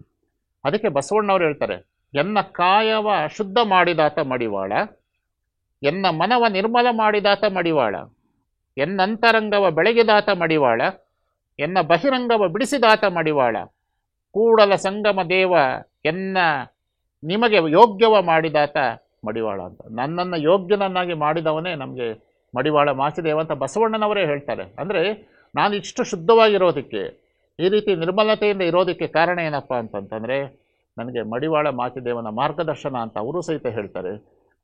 ಪ್ರಭುಲಿಂಗ ಲೀಲೆಯಲ್ಲಿ ಚಾಮರಸ ಹೇಳ್ತಾನೆ, ಸುಲಭ ಕರುಣಾ ಶರದಿ ಅಂತಂದ್ಬಿಟ್ಟು. ಅವನು ಕರುಣೆಯ ಶರದಿ ಅಂತಂದರೆ ಸಾಗರ, ಸಮುದ್ರ ಇದ್ದಂತೆ ಅಂತ. ಬೇರೆಯವರ ಬಗ್ಗೆ ಸಮುದ್ರದಷ್ಟು ಅನುಕಂಪ ಅಥವಾ ನಾವು ಎಂಪತಿ ಅಂತ ಇಂಗ್ಲೀಷ್ನಲ್ಲಿ ಕರಿತೀವಿ, ಅನುಭೂತಿಯನ್ನು ಹೊಂದಿದ್ದಂಥವ್ನು ಯಾರಪ್ಪ ಅಂತಂದರೆ ಇವು ನಮಗೆ ಮಾಚಿದೇವರು. ಮಡಿವಾಳ ಮಾಚಿದೇವರ ವಚನಗಳು ಸುಮಾರು 3,300,000 ಅಂತ ಸಿದ್ದರಾಮರು ವಚನದಲ್ಲಿ ಹೇಳ್ತಾರೆ. ಆದರೆ ನಮಗೆ ಸುಮಾರು 345 ವಚನಗಳು ಮಾತ್ರ ಸಿಕ್ಕಿರೋದ್ರಿಂದ ಅದರಲ್ಲಿ ಕೆಲವನ್ನ ನೋಡ್ಬೋದು, ನಾವಿಲ್ಲಿ ಇವತ್ತಿನ ದಿವಸ ನೋಡ್ಬೋದು. ಇವರ ವಚನಗಳಲ್ಲಿ ನಾವು ನೋಡಬಹುದಾದಂಥ ಒಂದು ಗುಣಗಳೆಂದರೆ ಆತ್ಮವಿಶ್ವಾಸ ಕಂಡುಬರುತ್ತದೆ, ಎದೆಗಾರಿಕೆ ಇರುತ್ತೆ, ಅಂದರೆ ಧೈರ್ಯ ಇದೆ, ಜ್ಞಾನದ ವಿಸ್ತಾರತೆಯನ್ನು ನಾವು ನೋಡ್ಬೋದು, ಮತ್ತು ಭಕ್ತಿ ಮತ್ತು ಡಾಂಬಿಕತೆಯ ಭಕ್ತಿಯ ನಿರಾಕರಣೆ ಇದೆ, ಮತ್ತು ಕೀಳು ದೈವದ ಖಂಡನೆಯನ್ನು ಇಲ್ಲಿ ನಾವು ನೋಡ್ಬೋದು, ಶಿವಭಕ್ತಿಯ ಶ್ರೇಷ್ಠತೆಯನ್ನು ಸಹಿತ ಇಲ್ಲಿ ನಾವು ನೋಡ್ಬೋದು. ಅಂದರೆ ಇವನ ವಚನಗಳು ಯಾವ ರೀತಿ ಇವೆ ಅಂತಂದರೆ, ವ್ಯಕ್ತಿಯಲ್ಲಿ ಉತ್ತಮ ಗುಣಗಳನ್ನು ನಾವು ರೂಪಿಸಿದ್ದೇ ಆದರೆ ಉತ್ತಮ ಸಮಾಜ ಬರುತ್ತದೆ ಎನ್ನುವುದು ಅಂತಹ ವಚನಗಳು ನಾವಿಲ್ಲಿ ನೋಡೋದಕ್ಕೆ ಸಾಧ್ಯ ಆಗುತ್ತೆ. ಅಂದರೆ ವ್ಯಕ್ತಿಯ ಸುಧಾರಣೆ, ಸಮಾಜದ ಸುಧಾರಣೆ ವಚನಗಳ ಮುಖ್ಯವಾದಂಥ ಸಾರ. ಅದು ನಾವು ಆಲೋಚಿಸಬೇಕಾದಂಥ ರೀತಿ, ನಾವು ನಡೆದುಕೊಳ್ಳಬೇಕಾದಂಥ ರೀತಿ, ಮತ್ತು ನಾವು ಮಾಡಬೇಕಾದಂಥ ಕಾರ್ಯ, ನಾವಿರಬೇಕಾದದ್ದು, ನಮ್ಮ ಸುತ್ತಲಿನ ಪರಿಸರ ಇರಬೇಕಾದದ್ದು, ಇವೆಲ್ಲವನ್ನು ಸಹಿತ ಅವ್ರು ಹೇಳ್ತಾ ಹೋಗ್ತಾರೆ ವಚನಕಾರರಲ್ಲಿ. ಅದನ್ನೇ ಇಲ್ಲಿ ಮಡಿವಾಳ ಮಾಚಿದೇವನು ಸಹಿತ ಇಲ್ಲಿ ಹೇಳ್ತಾ ಹೋಗ್ತಾನೆ. ಅದರಲ್ಲಿ ಕೆಲವು ವಚನಗಳನ್ನು, ಅಂದರೆ ನಮ್ಮ ಸುತ್ತಲೂ ಸಹಿತ ನಡೆಯುವಂಥ ಘಟನೆಗಳೇ ಹೇಗೆ ವಚನಗಳಾಗಿ ರೂಪಿತವಾಗಿದೆ. ಹಾಗಿದ್ರೆ ಅಂದರೆ 800 ವರ್ಷಗಳ ಹಿಂದೆಯೂ ಸಹಿತ ಇದೇ ಸಮಸ್ಯೆ ಇತ್ತು ಅಂತ ನಮ್ಮ ಸಮಾಜದಲ್ಲಿ. ಅದಕ್ಕೆ ನಾವು ಕೆಲವು ವಚನಗಳನ್ನು ನೋಡ್ಬೋದು. ಇವನ ವಚನಗಳಲ್ಲಿ ನಮಗೆ ಲೌಕಿಕವಾದಂಥ ವಚನಗಳು ಇವೆ, ಆಧ್ಯಾತ್ಮಿಕತೆಯನ್ನು ಸೂಚಿಸುವಂಥ ವಚನಗಳು ಸಹಿತ ಇದೆ. ಒಟ್ಟಿನಲ್ಲಿ ಸಮಾಜವನ್ನು ನಮ್ಮ ಮುಂದೆ ಕೈಗನ್ನಡಿಯಂತೆ ಹಿಡಿಯುವಂಥ ವಚನಗಳನ್ನು ನಾವು ಇಲ್ಲಿ ಮಡಿವಾಳನ ಮಾಚಿದೇವನ ವಚನಗಳಲ್ಲಿ ನಾವು ಗುರುತಿಸ್ಬೋದು. ಅದರಲ್ಲಿ ಒಂದು ವಚನ ಹೇಗಿದೆ, ಅರ್ಥದಾಸೆಗಾಗಿ ಬಡ್ಡಿ ತೆಗೆದುಕೊಂಡು ಬಡವರ ಬಂಧನಕ್ಕಿಕ್ಕಿ ತುಂಡುಗು ವ್ಯಾಪಾರ ಮಾಡುವ, ಸದಾಚಾರದಿಂದ ಆಚರಿಸಲರಿಯದೆ ತನುಮನದನದಲ್ಲಿ ವಂಚನೆ ಇಲ್ಲದೆ ಭಕ್ತರನ್ನರಿಯದೆ ತೀರ್ಥಪ್ರಸಾದದಲ್ಲಿ ನಂಬಿಕೆ ವಿಶ್ವಾಸವಿಲ್ಲದೆ ಕಂಡವರಿಗೆ ಕೈಯೊಡ್ಡಿ ಇಕ್ಕಿಸಿಕೊಂಡು ವಿಶ್ವಾಸವಿಲ್ಲದವರಿಗೆ ಅಷ್ಟಾವರಣ ಸಿದ್ಧಿ ಅಂತ ಹೇಳ್ತಾನೆ.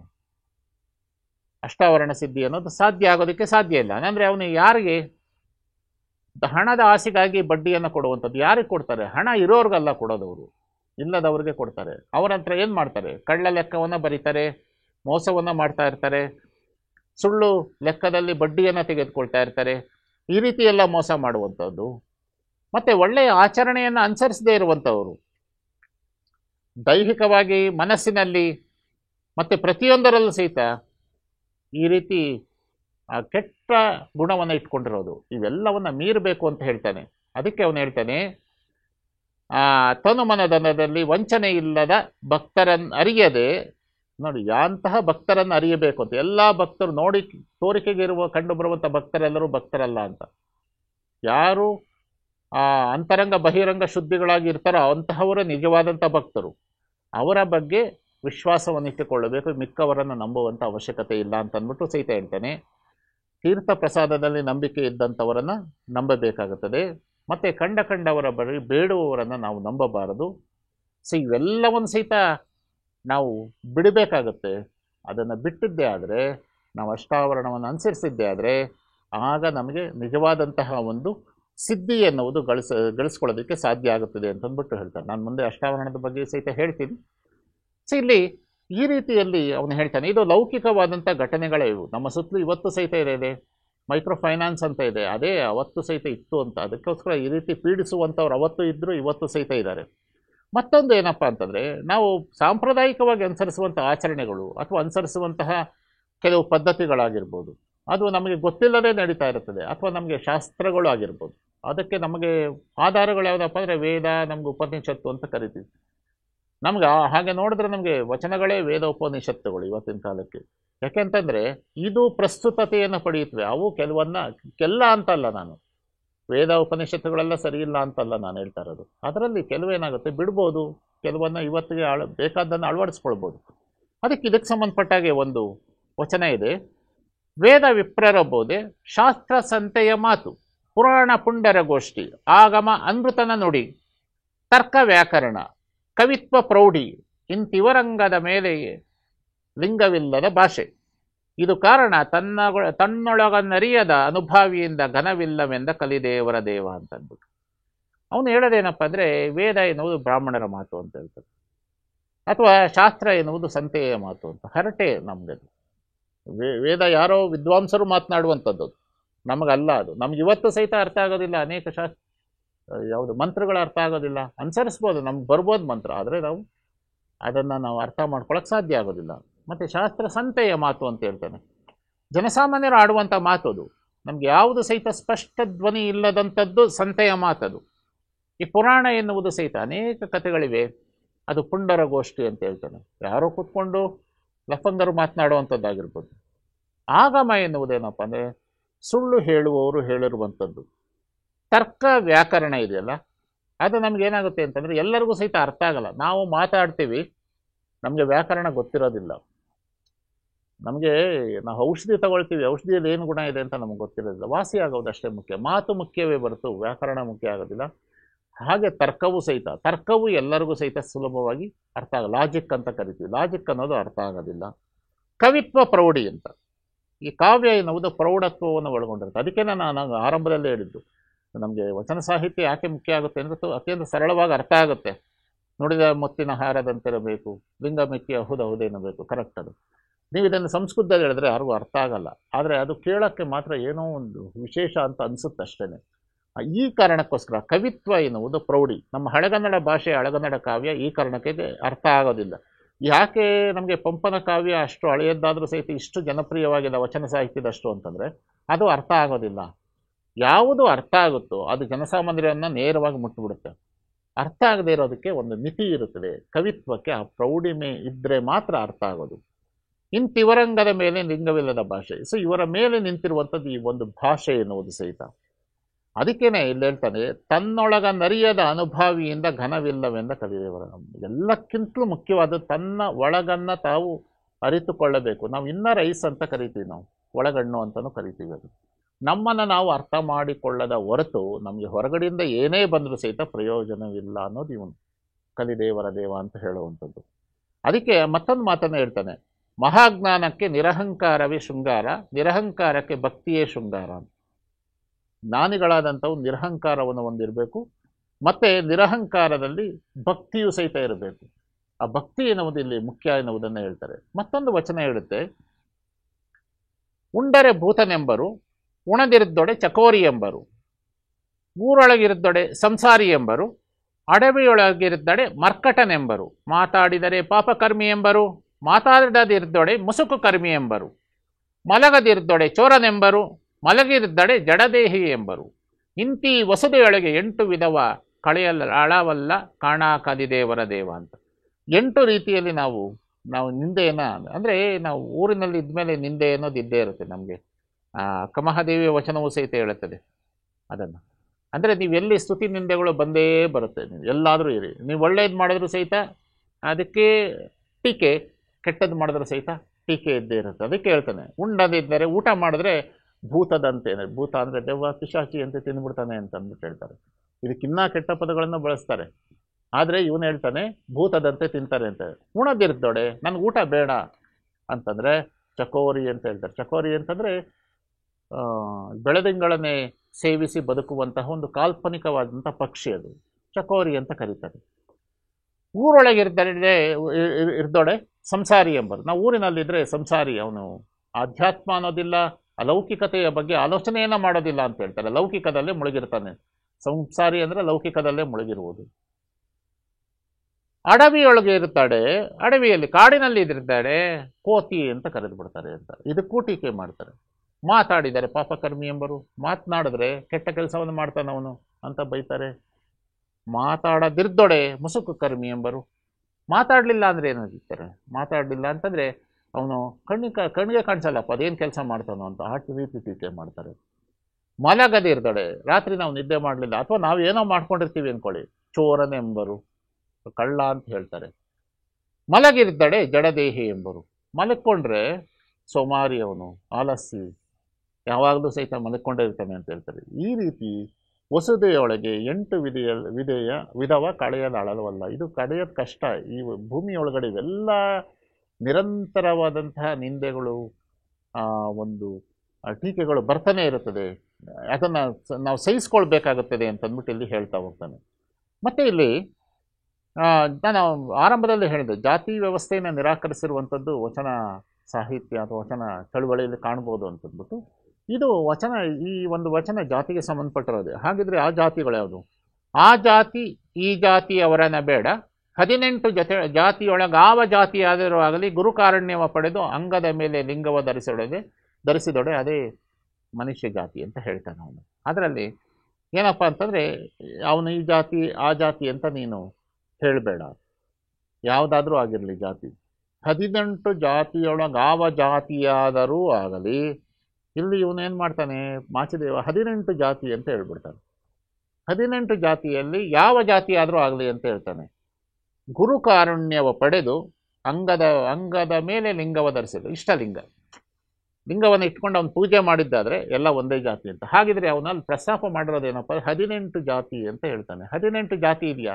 ಜಾತಿಯನ್ನು ನಿರಾಕರಿಸಿದಂಥ ವಚನಕಾರರು 18 ಜಾತಿಯನ್ನು ಹೆಂಗೆ ಹೇಳ್ತಾರೆ? ಅದರಲ್ಲೂ ಸಹಿತ ಮಡಿವಾಳ ಮಾಚಿದೇವ. ಆ್ಯಕ್ಚುಲಿ ಇದು ಹೀಗೆ ನೋಡಿದ್ರೆ ಇವನು ಹೇಳಿರೋದಲ್ಲ, ಸೊಡ್ಡಳ ಬಾಚರಸ ಅಂತ ಒಬ್ಬ ಬಸವಣ್ಣನ ಜೊತೆಯಲ್ಲಿ ಬಸವಣ್ಣನಿಗೆ ಆಪ್ತನಾಗಿದ್ದಂಥವನು, ಬಿಜ್ಜಳನ ಆಸ್ಥಾನದಲ್ಲಿ ಕರಣಿಕನಾಗಿ ಕೆಲಸ ಮಾಡ್ತಾ ಇದ್ದಂಥವನು ಸೊಡ್ಡಳ ಬಾಚರಸ. ಅವನು ತನ್ನ ಒಂದು ವಚನದಲ್ಲಿ 18 ಜಾತಿಗಳನ್ನು ಹೇಳ್ತಾ ಹೋಗ್ತಾನೆ. 18 ಜಾತಿಗಳು.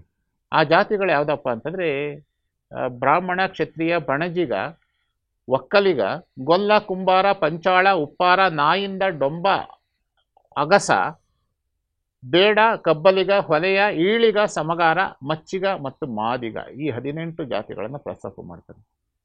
ವಾಸ್ತವವಾಗಿ ಏನಪ್ಪ ಅಂದರೆ, ಜಾತಿಗಳು ಹುಟ್ಟಿಕೊಂಡಿರುವುದೇ ವೃತ್ತಿಗಳ ಆಧಾರದ ಮೇಲೆ. ಮೂಲತಃ ಅದು ಜಾತಿಗಳಲ್ಲ. ಅದು ಸಮಾಜಕ್ಕೆ ಅವಶ್ಯಕತೆ ಇದ್ದಂಥ ಕೆಲಸಗಳನ್ನು ಮಾಡ್ತಾ ಇದ್ದವರನ್ನು ನಾವು ಗುರ್ತಿಡಿಯೋಕ್ಕೆ ಯಾರೋ ಸೃಷ್ಟಿ ಮಾಡಿಬಿಟ್ರು ಈ ಜಾತಿ ಅಂತ ಅಂದ್ಬಿಟ್ಟಾರೆ. ವೃತ್ತಿಗಳು ಯಾಕೆ ಇವೆಲ್ಲ ಮುಖ್ಯ ಆಗುತ್ತೆ ಅಂದರೆ, ಇವರೆಲ್ಲರೂ ಸಹಿತ ಪರಸ್ಪರ ಅವಲಂಬಿತ. ಬಹಳ ಹಿಂದೆ ಇದ್ದಂಥ ಪದ್ಧತಿ, ಹಣ ಬರುವುದಕ್ಕಿಂತ ಹಿಂದೆ ಇದ್ದಂಥ ಪದ್ಧತಿ ಬಾರ್ಟರ್ ಸಿಸ್ಟಮ್ ಅಂತ ಕರಿತೀವಿ, ವಸ್ತು ವಿನಿಮಯ ಪದ್ಧತಿ. ಯಾರೋ ನಮ್ಮ ಹೊಲದಲ್ಲಿ ಕೆಲಸ ಮಾಡಿದ್ರೆ ಅವ್ರಿಗೆ ದವಸ ಕೊಡೋದು, ನಾವು ಕೆಲಸ ಮಾಡಿಸ್ಕೊಳ್ಳೋದು ದವಸವನ್ನು ಕೊಡೋದು. ಅಥವಾ ನಮ್ಮ ಮನೆಯನ್ನು ಕಟ್ಟಿಕೊಟ್ಟಂಥವ್ರಿಗೆ ಹಣ ಕೊಡ್ತಾ ಇರಲಿಲ್ಲ, ದವಸವನ್ನು ಕೊಡುವಂಥದ್ದು. ಈ ವಸ್ತು ವಿನಿಮಯ ಪದ್ಧತಿ ಇತ್ತು. ಆವಾಗ ವೃತ್ತಿಗಳಿತ್ತು. ವೃತ್ತಿ ಮತ್ತು ವಿನಿಮಯತೆ ಈ ಎರಡೂ ಸಹಿತ ನಡೀತಾ ಇತ್ತು.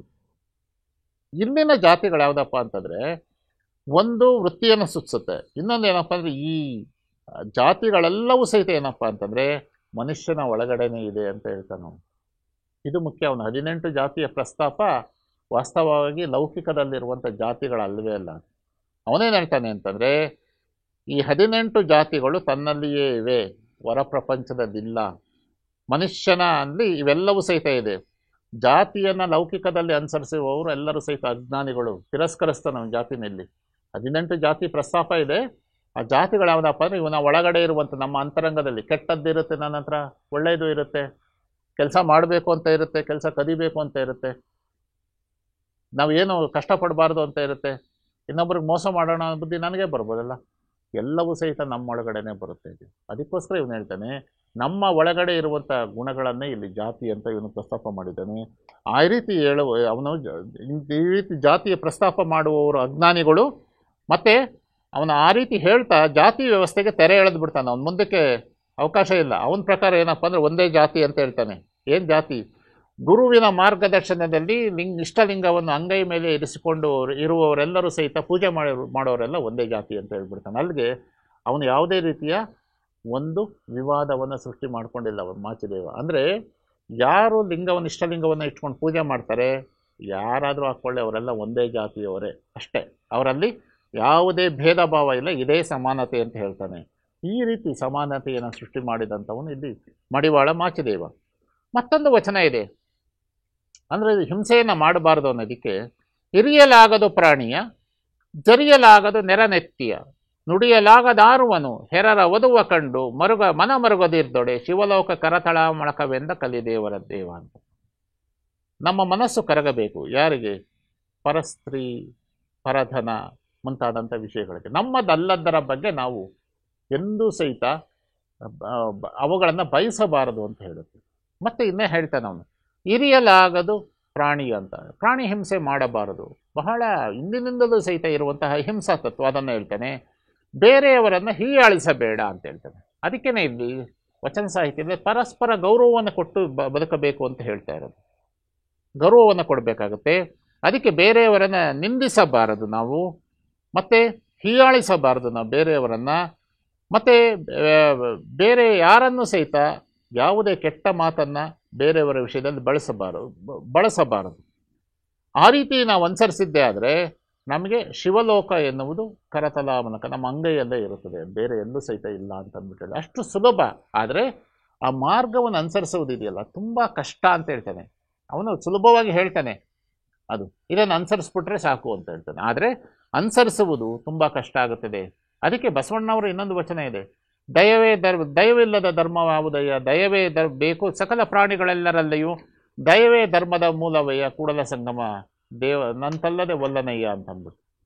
ಅವನು ಇನ್ನೊಂದು ವಚನ ಇದೆ, ಕುಲುವನೆ ಮಾದಿಗ ವಲಸು ತಿಂಬವನೇ ಹೊಲೆಯ, ಕುಲವೇನು ಆವಂದಿರ ಕುಲವೇನು, ಸಕಲ ಜೀವಾತ್ಮರಿಗೆ ಲೇಸ ಬಯಸುವ ಕೂಡಲ ಸಂಗನ ಶರಣರೇ ಕುಲಜರು ಎಂದು ಹೇಳ್ತಾನೆ ಅವನು. ಇನ್ನೊಂದು ಒಂದು ಅಂದರೆ ಎಲ್ಲರ ಒಳಿತನ್ನು ಬಯಸುವುದೇ ಇಲ್ಲಿ ಮುಖ್ಯವಾಗುತ್ತದೆ ಹೊರತು ನನ್ನ ಸ್ವಾರ್ಥ ಮುಖ್ಯ ಆಗಬಾರ್ದು, ನಿಸ್ವಾರ್ಥತೆಯಿಂದ ಬದುಕಬೇಕು ಎನ್ನುವುದು ವಚನಕಾರರು ಹೇಳ್ತಾ ಇದ್ರು. ಅದನ್ನೇ ಮಡಿವಾಳ ಮಾಚದೇವನು ಸಹಿತ ಇಲ್ಲಿ ಹೇಳಿರುವುದನ್ನು ನಾವು ನೋಡುವುದು. ಮತ್ತೊಂದು ವಚನ ಹೇಳ್ತಾರೆ, ನಾವು ಏನಪ್ಪ ಅಂದರೆ ಕಳೆದು ಹೋದಂತಹ ಭೂತಕಾಲದಲ್ಲಿ ಬದುಕೋದಕ್ಕೆ ಪ್ರಯತ್ನ ಪಡ್ತಾ ಇರ್ತೀವಿ. ಕಳೆದು ಹೋದಂಥ ಕಾಲ ಅಂದರೆ ಏನೋ ಕೆಟ್ಟದ್ದು ನಡೆದೋಗಿದೆಯಲ್ಲ ಅದನ್ನು ಬಿಟ್ಟು ಹೊರಗಡೆ ಬರಬೇಕು ಎನ್ನುವುದು ಮಡಿವಾಳ ಮಾಚದೇವನ ಒಂದು ವಾದ. ಅದಕ್ಕೋಸ್ಕರ ಅವನು ಹೇಳ್ತಾನೆ, ಹೋದ ದಿವಸ ವಿಷವೆಂದರಿವುದು ಮನದಲ್ಲಿ, ಬರುವ ದಿವಸ ಸುಧಾ ಸಮಯವೆಂದರಿವುದು ಸದ್ಭಾವದಲ್ಲಿ, ಹೋದಂತೆ ಹೋದಡೆ ಕಲಿದೇವರ ಕಾಂಬ ಪರ್ಯಂತು. ಅದಕ್ಕೆ ಅವನು ಹೇಳ್ತಾನೆ, ಹೋದ ದಿವಸ ವಿಷವೆಂದರು, ನಾವು ವಿಷಗಳಿಗೆ ಅಂತ ಕರಿತೀವಿ. ವಿಷಗಳಿಗೆ ಅಂದರೆ ಕೆಟ್ಟದ್ದು ನಡೆಯುವಂಥದ್ದು. ಅದಕ್ಕೋಸ್ಕರ ಇಲ್ಲಿ ಹೇಳ್ತಾನೆ, ಕಳೆದು ಹೋದಂಥ ಕಾಲ ವಿಷಗಳಿಗೆ ಅಂತ ಬಿಟ್ಬಿಡು. ಆ ಇತಿಹಾಸದಲ್ಲಿ ಬದುಕಬೇಡ, ವರ್ತಮಾನ ಪ್ರಸ್ತುತಗೆ ಬರಬೇಕಾಗುತ್ತೆ. ಯಾಕೆಂದರೆ ಭವಿಷ್ಯ ಎನ್ನುವುದಿರುತ್ತದೆ. ಆದ್ದರಿಂದ ಕಳೆದು ಹೋದಂಥ ಕಾಲದ ಬಗ್ಗೆ ಚಿಂತೆ ಮಾಡಿ ಪ್ರಯೋಜನವಿಲ್ಲ. ಬರುವ ದಿವಸ, ಮುಂದೆ ಬರುವಂಥ ದಿವಸ ಏನಪ್ಪ, ಸುಧಾ ಸಮಯವೆಂದರಿವುದು ಸದ್ಭಾವದಲ್ಲಿ. ಸದ್ಭಾವ ಅಂದರೆ ಒಳ್ಳೆಯ ಭಾವನೆ, ನೀನು ಒಳ್ಳೆಯದನ್ನು ಕಲ್ಪನೆ ಮಾಡ್ಕೋ. ಸುಧಾ ಸಮಯ ಅಮೃತವಾದಂತಹ ಸಮಯ ಅಂತ, ಅಮೃತ ಗಳಿಗೆ ಅಂತ ತಿಳ್ಕೊ.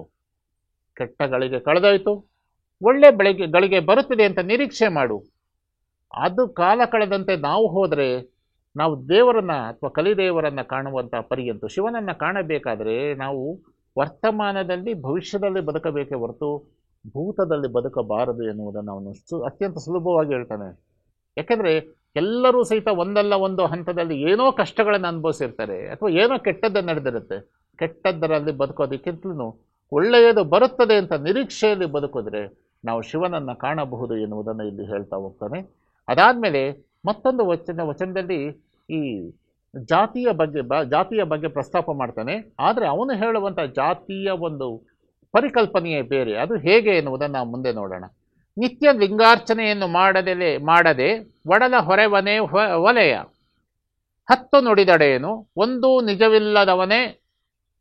ನಿಜವಲ್ಲದವನೇ ಹೊಲೆಯ, ಅರ್ಥದಾಸೆಗೆ ಪ್ರಾಣವ ಹತವ ಮಾಡುವವನೇ ಹೊಲೆಯ, ಸತ್ಯ ಸದ್ಗುಣ ನಿತ್ಯಾಚಾರ ಧರ್ಮವಿಲ್ಲವೆಂಬವನೇ ಹೊಲೆಯ, ಭಕ್ತಿ ಮುಕ್ತಿಯ ಪಥವ ಉಸಿಯೆಂಬವನೇ ಹೊಲೆಯ, ನಿತ್ಯ ಗುರು ಲಿಂಗ ಜಂಗಮ ಪಾದತೀರ್ಥ ಪ್ರಸಾದವಿಲ್ಲವೆಂಬವನೇ ಹೊಲೆಯ, ಮತ್ತೆ ಪಶುಘಾತಕವ ಮಾಡುವನೇ ಹೊಲೆಯ, ಇಂತಿ 7 ಹೊಲೆಯ ಹಿಂಗಿಸಿದೆ ತನ್ನ ಕುಲದ ಹೆಮ್ಮೆಯ ಮೆರವ ಕುನ್ನಿಗಳ ನುಡಿಯ ಕೇಳಲಾಗದೆಂದ ಕಲಿದೇವಯ್ಯ ಅಂತ. ಹೊಲೆಯ ಅಂದರೆ ಯಾರು? ಅದಕ್ಕೆ ಬಸವಣ್ಣವರು ಸಹಿತ ಇದನ್ನು ಪ್ರಸ್ತಾಪ ಮಾಡ್ತಾರೆ. ಹೊಲೆಯ ಅಂತಂದರೆ ನಮಗೆ ಹೊರಗಡೆ ಜಾತಿ ಅಲ್ಲ, ಅದು ಹೊಲಸು ತಿಂಬುವನೇ ಹೊಲೆಯ, ಈ ರೀತಿ ಎಲ್ಲ ಬರುತ್ತದೆ. ಅದು ಯಾಕೆ ಅಂತಂದರೆ ಹೊಲೆಯ ಎನ್ನುವುದು ಒಂದು ನಮ್ಮಲ್ಲಿನ ಅಶುಚಿತ್ವವನ್ನು ಸೂಚಿಸುತ್ತದೆ, ನಮ್ಮಲ್ಲಿರುವಂಥ ಕೆಟ್ಟ ಆಲೋಚನೆಯನ್ನು ಸೂಚಿಸುತ್ತದೆ. ಅದನ್ನೇ ಇಲ್ಲಿ ಹೇಳ್ತಾನೆ. ಪ್ರತಿನಿತ್ಯ ಲಿಂಗಾರ್ಚನೆಯನ್ನು ಮಾಡದೇ ಇರುವಂಥದ್ದು, ಇಷ್ಟಲಿಂಗ ದೇವರನ್ನು ಪೂಜೆ ಮಾಡದೇ ಇರುವಂಥದ್ದು, ಸುಳ್ಳನ್ನು ಹೇಳುವಂಥದ್ದು, ಅದು ಹೊಲೆತನ. ದೇವರನ್ನು ಪೂಜೆ ಮಾಡದೇ ಇರುವುದು ಹೊಲೆತನ, ಸುಳ್ಳು ಹೇಳುವುದು ಹೊಲೆತನ. ಅರ್ಥದಾಸೆಗೆ, ಹಣದ ಆಸೆಗೋಸ್ಕರ ಪ್ರಾಣವ ಹತವ ಮಾಡುವವನೇ ಹೊಲೆಯ, ಪ್ರಾಣ ತೆಗೆಯುವಂಥವನು ಸಹಿತ ಹೊಲೆಯ. ಸತ್ಯ ಸದ್ಗುಣ ನಿತ್ಯಾಚಾರ ಧರ್ಮವಿಲ್ಲವೆಂಬವನೇ ಹೊಲೆಯ. ಸತ್ಯ ಇದೆ, ಸದ್ಗುಣ ಇದೆ, ಸದಾಚಾರ ಅಥವಾ ನಿತ್ಯಾಚಾರವನ್ನು ಅನುಸರಿಸೋರು ಇದ್ದಾರೆ, ಧರ್ಮ ಇದೆ, ಅದು ನಾವೆಲ್ಲ ನಂಬ್ಕೊಂಡಿದ್ದೀವಿ, ಅದಿಲ್ಲ ಅಂತ ಹೇಳೋನು ವಲಯ ಅಂತ ಹೇಳ್ತಾರೆ. ಇಲ್ಲ ಅದಿಲ್ಲ, ಸತ್ಯವೂ ಇಲ್ಲ, ಏನೂ ಇಲ್ಲ ಅಂತ ಹೇಳೋದು, ಧರ್ಮ ಇಲ್ಲ ಅನ್ನೋದು, ದೇವರಿಲ್ಲ ಅನ್ನೋದು, ಇವನು ವಲಯ. ಭಕ್ತಿ ಮುಕ್ತಿಯ ಪಥವ ಉಸಿ ಎಂಬವನೇ ವಲಯ. ಭಕ್ತಿ ಮತ್ತು ಮುಕ್ತಿ, ಮುಕ್ತಿ ಅಂದರೆ ಅಂತಿಮವಾದಂಥ ಸ್ಥಿತಿ, ಅವೆಲ್ಲ ಇಲ್ಲ ಸುಳ್ಳು ಅಂತ ಹೇಳ್ತಾನಲ್ಲ, ಅವನನ್ನು ವಲಯ ಅಂತ ಕರೀತಾರೆ. ಪ್ರತಿನಿತ್ಯ ಗುರು ಲಿಂಗ ಜಂಗಮ ಪರತೀರ್ಥ ಪ್ರಸಾದ ತೆಗೆದುಕೊಳ್ಳುವುದವನೇ, ಸೇವಿಸದವನೇ ವಲಯ ಅಂತ ಹೇಳ್ತಾರೆ. ಪಶುಘಾತಕವ, ಹಿಂದಿನ ಪದ್ಯದಲ್ಲಿ ವಚನದಲ್ಲಿ ಬರುತ್ತದೆ, ಪ್ರಾಣಿಯನ್ನು ಇರಿಯಲಾಗದು ಅಂತ, ಸಾಯಿಸಬೇಡ ಅಂತ ಹೇಳ್ತಾನೆ. ಇಲ್ಲಿ ಹೇಳ್ತಾನೆ ಪಶುಘಾತಕವ ಮಾಡುವವನೇ ವಲಯ ಅಂತ, ಪ್ರಾಣಿಗಳನ್ನು ಸಾಯಿಸಬಾರದು. ಸೊ ಇದನ್ನು, ಇಂತಹ ವಲೆತನ ಎನ್ನುವುದು ನಮ್ಮಲ್ಲಿರುತ್ತದೆ ಅಂತ ಹೇಳ್ತಾನೆ. ಇದನ್ನು ಹಿಂಗಿಸದೆ, ಅದನ್ನು ನಾವು ನಾಶ ಮಾಡಿಕೊಳ್ಳದೆ, ತನ್ನ ಕುಲದ ಹೆಮ್ಮೆಯ ಮೆರೆವ ಕುನ್ನಿಗಳ ನುಡಿಯ ಕೇಳಲಾಗದಿಂದ ಇದನ್ನು ನಾಶ ಮಾಡ್ಕೋಬೇಕು. ಅಂದರೆ ನಮ್ಮನ್ನು ನಾವೇ ಪರಿಷ್ಕರಿಸ್ಕೊಳ್ಬೇಕು ಹೊರತು, ದೇಹಕ್ಕೆ ರೋಗ ಬಂದರೆ ವೈದ್ಯ ವಾಸಿ ಮಾಡ್ತಾನೆ, ಮನಸ್ಸಿನ ರೋಗಕ್ಕೆ ವೈದ್ಯ ಅಲ್ಲ, ನಮಗೆ ನಾವೇ ವಾಸಿ ಮಾಡ್ಕೋಬೇಕು. ಅಂದರೆ ಕೆಟ್ಟದ್ದನ್ನು ತೆಗೆದಾಕ್ಬೇಕಾದ್ರೆ ನಾವು ಮಜ್ಜನ ಅಂತ ಕರಿತೀವಲ್ಲ, ಮಜ್ಜನ ಅಂದರೆ ಸ್ನಾನ, ದೇಹವನ್ನು ಶುದ್ಧಿ ಮಾಡ್ಕೊಳ್ತೀವಿ ಮೇಲ್ಗಡೆ, ಆದರೆ ಒಳಗಡೆ ಶುದ್ಧಿ ಮಾಡ್ಕೊಳ್ಬೇಕು, ಅದು ಮನಸ್ಸನ್ನು ನಾವೇ ಮಾಡ್ಕೋಬೇಕು. ಅದನ್ನೇ ಇಲ್ಲಿ ಹೇಳಿರೋದನ್ನು ನಾವು ನೋಡ್ತೀವಿ. ಈ ರೀತಿಯಲ್ಲಿ ಈ ಹೊಲೆಯ ಎನ್ನುವಂಥ ಪದ ಇದೆಯಲ್ಲ, ಹೊಲೆಯ ಎನ್ನುವಂಥ ಪದ ಕೊಳಕು, ನೀಚ, ದುಷ್ಟ ಎಂಬ ಅರ್ಥದಲ್ಲಿ ಬಳಕೆಯಾಗಿದೆಯೇ ಹೊರತು ಜಾತಿ ಎನ್ನುವಂಥ ಅರ್ಥದಲ್ಲಿ ಇಲ್ಲಿ ಬಳಕೆ ಆಗಿಲ್ಲ ಎನ್ನುವುದನ್ನು ಇಲ್ಲಿ ನಾವು ನೋಡ್ಬೋದು. ಮತ್ತು ಈ ಕೆಲವರು ಬೂಟಾಟಿಕೆ ಭಕ್ತಿಯನ್ನು ತೋರಿಸ್ಕೊಳ್ತಾರೆ, ಅಂದರೆ ವೇಷವನ್ನು ಹಾಕಿಕೊಂಡಿರುವಂಥವ್ರು. ಪರಮ ವಿಭೂತಿಯ ಹಣೆಯಲ್ಲಿ ಧರಿಸಿ, ಕೊರಳಲ್ಲಿ ರುದ್ರಾಕ್ಷಿಯ ಧರಿಸಿ, ಗುರು ಕೊಟ್ಟ ಲಿಂಗವ ಕರದಲ್ಲಿ ಧರಿಸಿ, ಮರಳಿ ಮತ್ತೆ ಧರೆಯ ಪ್ರತಿಷ್ಠೆಗೆರಗುವ ನರಕಿ ಜೀವಿಗಳೇನೆಂಬೆನಯ್ಯ ಕಲಿದೇವಯ್ಯ ಅಂತ. ಕೆಲವರು ವೇಷವನ್ನು ಹಾಕ್ಕೊಳ್ತಾರೆ, ವಿಭೂತಿ ಹಚ್ಬೋದು, ಕಾವಿಯನ್ನು ಧರಿಸ್ಬೋದು, ಅಥವಾ ಬಣ್ಣದ ವೇಷವನ್ನು ಹಾಕಿಕೊಳ್ಳಬಹುದು. ನಮ್ಗೆ ಇವತ್ತು ಅಂಥವ್ರದ್ದೆಲ್ಲರೂ ಸಹಿತ ಸಿಗ್ತಾರೆ.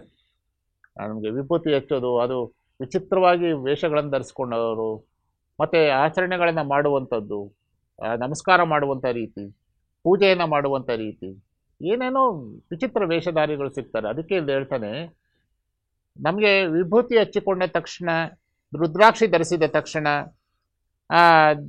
ಕೈಯಲ್ಲಿ ಇಷ್ಟಲಿಂಗವನ್ನು ಇರಿಸಿಕೊಂಡ ತಕ್ಷಣ, ಮತ್ತು ನಾನೇ ಶ್ರೇಷ್ಠ ಅಂತ ನಿಂತುಕೊಂಡು ನಾವು ಟಿ ವಿಗಳಲ್ಲಿ ನೋಡ್ತೀವಲ್ಲ ಅಂಥವರು, ಅವರುಗಳನ್ನೆಲ್ಲವೂ ಸಹಿತ ಅವರು ನರಕಿಗಳು ಅಂತ ಕರೀತಾರೆ. ನರಕದಲ್ಲಿ ಇರಬೇಕಾದಂಥವ್ರು ಇವರೆಲ್ಲರೂ ಸಹಿತ ಅಂತ. ಯಾಕೆ ಅಂತಂದರೆ ಎಲ್ಲವನ್ನು ಸಹಿತ ದುರುಪಯೋಗ ಪಡಿಸ್ಕೊಳ್ತಾ ಇದ್ದಾರೆ. ದೇವರು, ಧರ್ಮ, ಆಚರಣೆಗಳು, ಮತ್ತು ಇಷ್ಟಲಿಂಗ ಮತ್ತು ಜನರ ನಂಬಿಕೆ, ಇವೆಲ್ಲವನ್ನು ಸಹಿತ ದುರುಪಯೋಗ ಪಡಿಸ್ಕೊಳ್ತಾ ಇದ್ದಾರೆ.